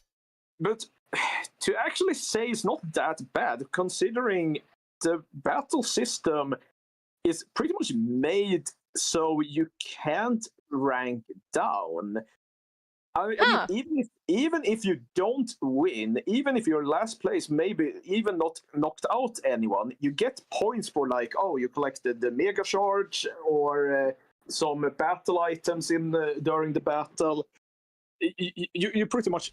I mean, I got one time like negative points, but then the other points pretty much just made it go up either way. So it's like. Yeah, strange that you cannot rank down. That's very strange. Yeah, they don't give you like minus points. If you compare it to like Mario Kart online, then it's like based on your points against the others. If you win against people that has more points than you, then you get a lot of points up. Otherwise, it's based on your placing, and if someone wins over you with the lower points, then you get less. And then it also depends on how much you get negative points. Mm-hmm. So, yeah, I mean, it's kind of weird that they actually chose to do that, because it feels like way too easy to rank up. And also, in later seasons, they noticed that people were annoyed that they couldn't get the Greninja Megastone. That was the first one that was given out in the first season. Now they're like, you have to just get to rank Y, which is like, just participate in one battle and you will get it, even if you don't win. But I actually have mastered the battle mode a bit. I've been building strategies together with one of my classmates. And we pretty much came up with the idea how to beat the meta, because as of now, the meta has been using Cernis. So we needed a good fairy buster, and we came up with, I think it was one of the bug types from Gen 5 that now also has a Mega Evolution, and man, it's good. I think I know which one you're talking about, but I let you know. I know Dragon Lobby wants to play the game, but we'll keep it spoiler free, so I recommend not telling which Pokemon got Megas or what the word looks like. Just be safe. Yeah. Because some people, actually still want to play the game, but they want voice spoilers. Yeah, I just tell vague which one. Yeah. If you know, you know, but if you don't, then you don't. Yeah, I just tell that because Lobby is particularly very, very strict about spoilers, about things that she cares about. Now go on. Yes. But yeah, that one has been a pretty big help. Then some Pokemon that we do know from earlier games, like Mega Gyarados, man, it's a good swiper. I was about to say, I know Mega Gyarados was not super popular back in X, Y, but it might be because of the other aspect. But go on. Yeah, in this game, Mega Gyarados is way too powerful because if you teach it to move, Waterfall, it kind of like to make a rush move. Kind of looks like the animation for another move in the older Pokemon games. But I think Aqua yet. But yeah, it dashes forward really fast, and then you pretty much swipe every Pokemon that gets in your way. And think about it, during a battle when two people are trying to duke it out, you just go in there with Mega Gyarados, use Waterfall, and then you swipe them both and get 2 points. Okay. So it's a bit about strategy, because you also need to think about your placing and where you are on the field and all that, and who's trying to come after you. So some moves are really useful for that. So Dig and Fly has pretty much become you're guaranteed to hit them if they try to run away. Okay. Interesting to change it. Okay. And then, of course, Earthquake is way too powerful too. I was about to say, when has Earthquake not been good? Oh yeah, it is really good considering. Then some moves are good sniper moves. Mostly, if you think about Ice Beam, it can hit from a large distance and all that. So, but here's the point they have made to balance that. Moves that are like beams or, like Aura Sphere, it takes time for the Pokemon to charge it before it releases the attack towards the one you're trying to attack. Oh, so they have longer animation, basically. Yeah, they have a longer startup animation. But if it's like a physical move that is close, if you take a Feraligatr to example that I've been used as my starter, I mean, I can spam between its moves pretty easily, like Ice Fang and then Crunch directly after each other, and that combo is really deadly because how fast it can just swipe with people just because of it. Yeah. If I ever played a game, I'd probably stick with Securita because I'm grass type biased, to be honest. Of course. I mean, I've seen. I'm not saying just because Securita, because I like using grass type starters in general, even though those most people would not call it good. The only grass type I'm not using is Superior, but I not played Black and White in ages, and I might have to fix that at some point. And that's one of my favorites, though, mostly because Snivy. Hey, I like the weed. God, yeah, I still remember. Look back, you made so many memes about it before launch, like it was yesterday. My God. Yeah, and then we got Sprigatito. The internal curse of the grass starters to be associated with drugs. I mean, what drug is not coming from plants, really? That too. But it's still weird, the choice of starters in the game, considering it's Yoto starters and then they throw away Cyndaquil. That was my favorite of the Yoto starters. Legend Arceus, I guess. Yeah, it was because of that. And then again, special treatments to almost all the Gen 5 starters except Snivy. So, I mean, the next game, Snivy is so going to get special treatment. Hopefully. And considering they have been focusing on some different functions for the starters each Legends game, I mean, there could be a chance we get the Dynamax in the next game, because some of the quote-unquote information we have says that the Gala region can be in the next Legends game location. Which I would not mind that, honestly.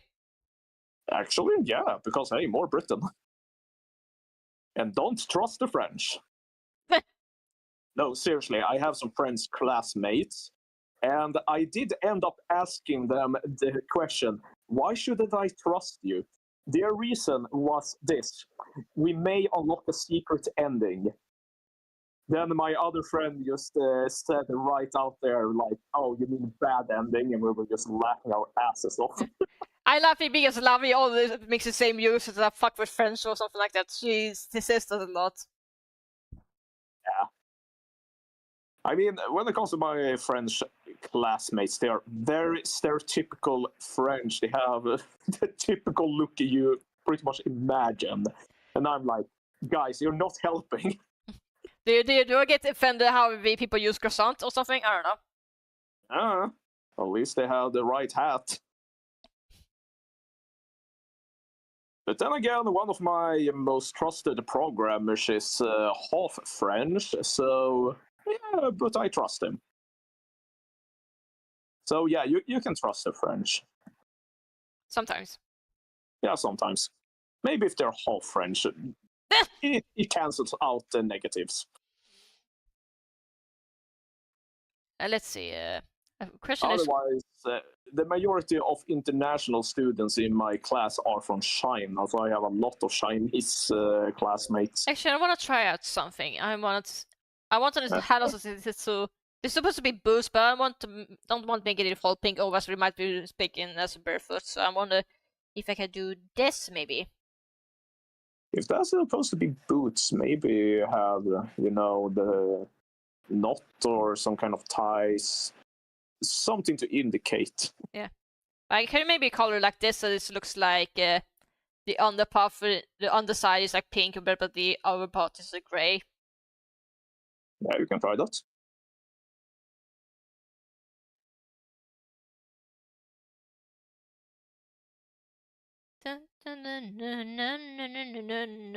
Sorry, I got music stuck in my head. As you usually have.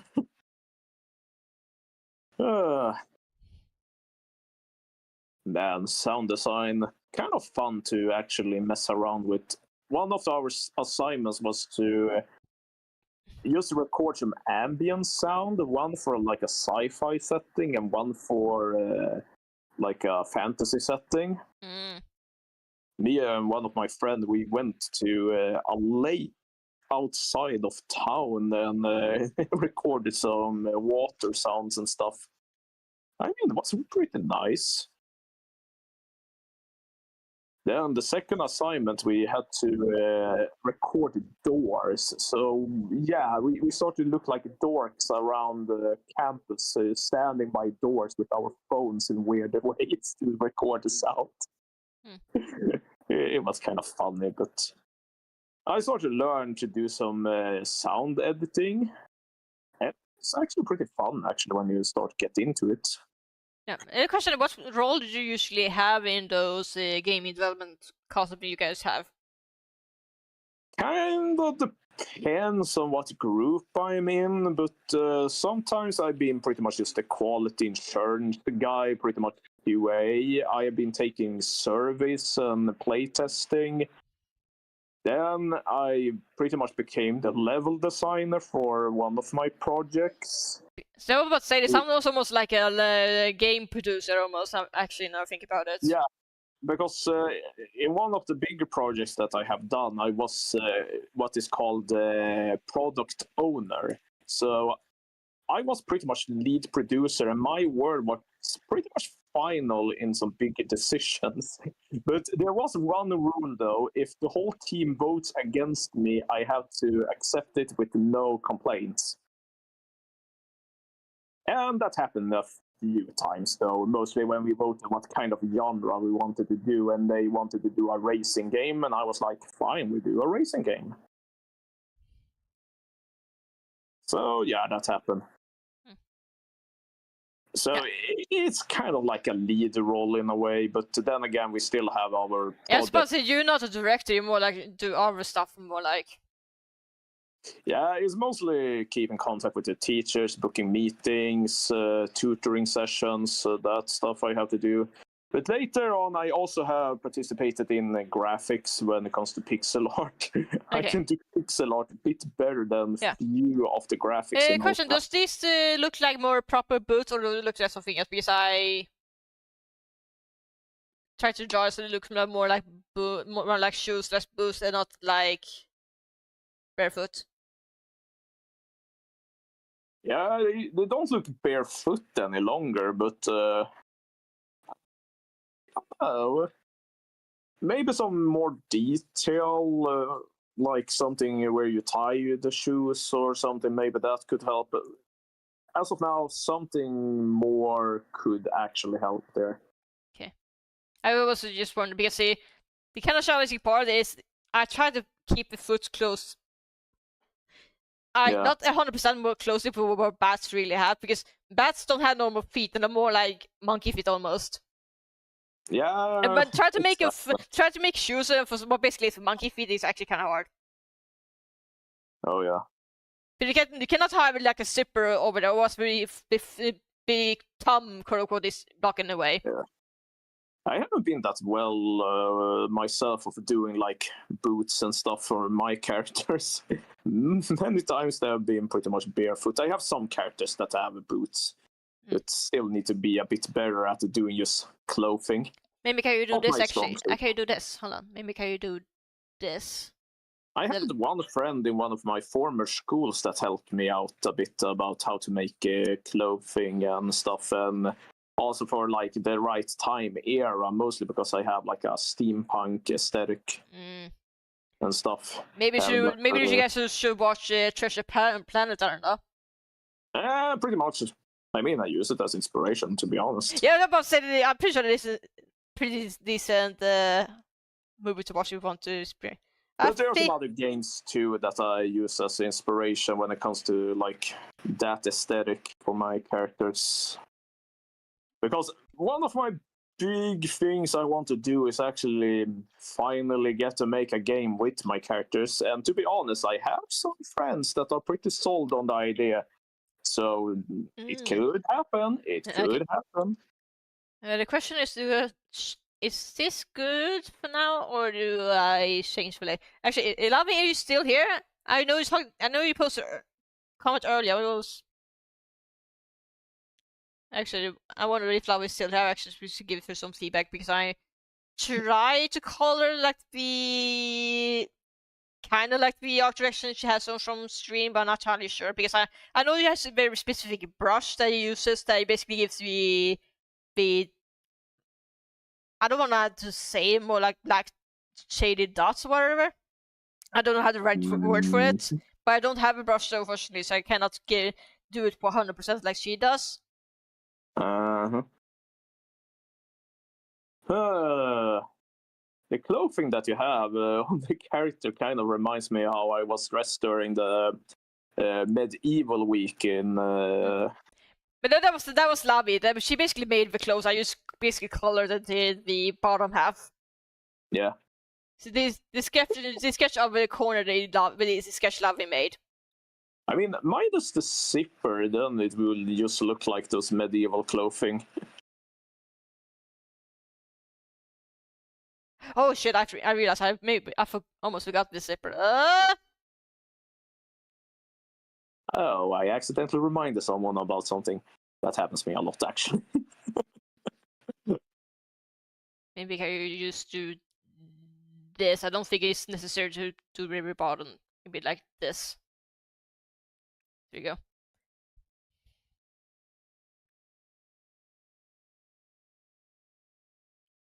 Oh, there were supposed to be more details. Yeah, because I was a bit thinking about that zipper. Is it used for it? No, I will not miss it because Lavi actually had it here. That's why I figured out, because she actually did add it. I just completely forgot on my end. Yeah. There we go. I mean, to be honest, having that big of a zipper on your clothes wouldn't be a bit of an annoyance to have that. To be fair, the normal Pikachu design, if you give me a second here, I need to pull up. This design I draw used to be Lavi's takeaway. Let me my design if I can. Yeah. Hold on, give me a second here. God. I'm trying to think about how characters. There you go. This is the original design. This original design. I'm trying to think about the characters that have like these big zippers on their clothing. I think you think about Klonoa, because he has a blue. Yeah, it is the most obvious one.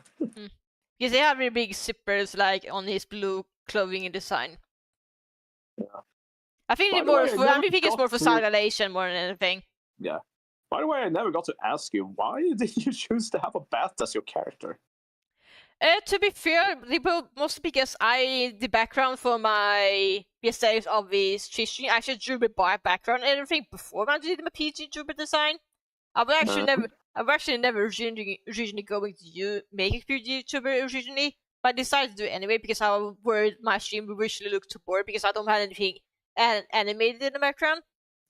And when I think about it, but what would match the rest of this aesthetic, I feel like, well, because of my schedule, I can only do live streams after dinner time, and then basically the sun goes down. Well, what's the first animals you think of? Nocturnal animals? Bats. Yeah, because it's a bit of a funny coincidence about that. My other friend that you have met once, I think it was on my 30th birthday, she also kind of uses bats together with her character and bat aesthetics when she streams. So I think it's just weird. That actually asks people about if there's any bat PC troopers already on it. They say that yes, but not very many. And the few that are kind of I would say more emulated, if that makes any sense. Yeah, I mean, it's kind of unique actually. Yeah. So basically, the background for my stream came first before the character design. I don't know if that's the same for Lavi or not. I know Lavi said it's her PG, but you basically her self-indulging, so to speak, for... Yeah. I mean, it matches your style, and works pretty well. Yeah, but this is more what with Lavi drew my character design, more or less. But I think it's fine, question mark. I think I can maybe show it later on Discord later, but I think it's good for now because he's like very late at the moment. I still need to work tomorrow because it's Friday tomorrow. That usually when I usually have the most customers have to deal with. Oh. So for me, I have the presentation tomorrow when it comes to Soundscape. Hope it goes well. Yeah. We're gonna choose one game to talk about and present.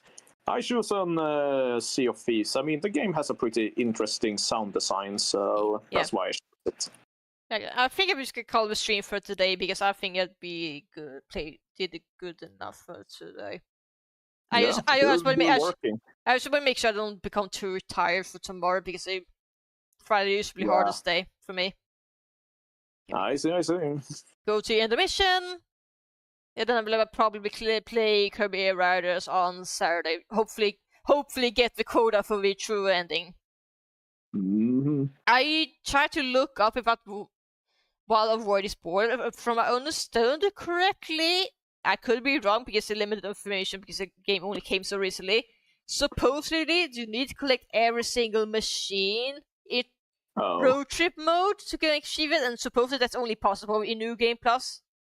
So that's why it's locked behind New Game Plus. Yeah, I see you changed up the GIFs you have. I need to post some for you in the future. Yeah, I try to change the emotes and the GIFs for intermission at least weekly, if possible. But sometimes I run into repeats. Yeah, I mean, that one with the fishes is gold. I try to vary this just not become too bored because I don't know what to do with intermission, not gonna lie. I still need to do a game end of stream screen also. I also need to do that. Because I don't want to use intermission only for end of stream. Sometimes I need to do intermission for other stuff like change it from R to games or change the game to game or whatnot. Yeah, we in Gotham Guardians have kept it very simple, a bit too simple. I mean, if it works, it works. Let's see which one. Oh, Jen is still doing Nightwing, actually. Maybe she should just raid him, I think. No, why not? I mean, Lavi or Jen showed up, so why not? Let's start raid then. Okie dokie.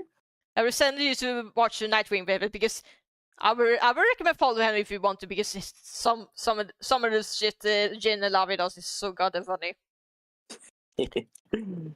Alright, but I have played the base some of the beginning of Elden Ring, but then I haven't played more than that. got busy, I guess, or distracted. Yeah, other games came. Yeah, I assume it is distracted. Okay, but yeah, thank you so much for joining in, and see you guys some other time on Saturday. Bye bye for now. Yeah. Bye. And that's Raid. Mm-hmm. Oof. Yeah, the skill to talk on your own on a stream. Yeah, some the one thing you have to remember is that sometimes people can only watch through mods. Sometimes you have to talk to yourself. If you should talk to a stranger, even you're alone, to make sure that it's sending even those watch on mods. Yeah, I mean, it's one of the skills that I have compared to so many of the others when it comes to Gotland Guardians. Many have commented when it comes to me, I has been one of the best to solo comment.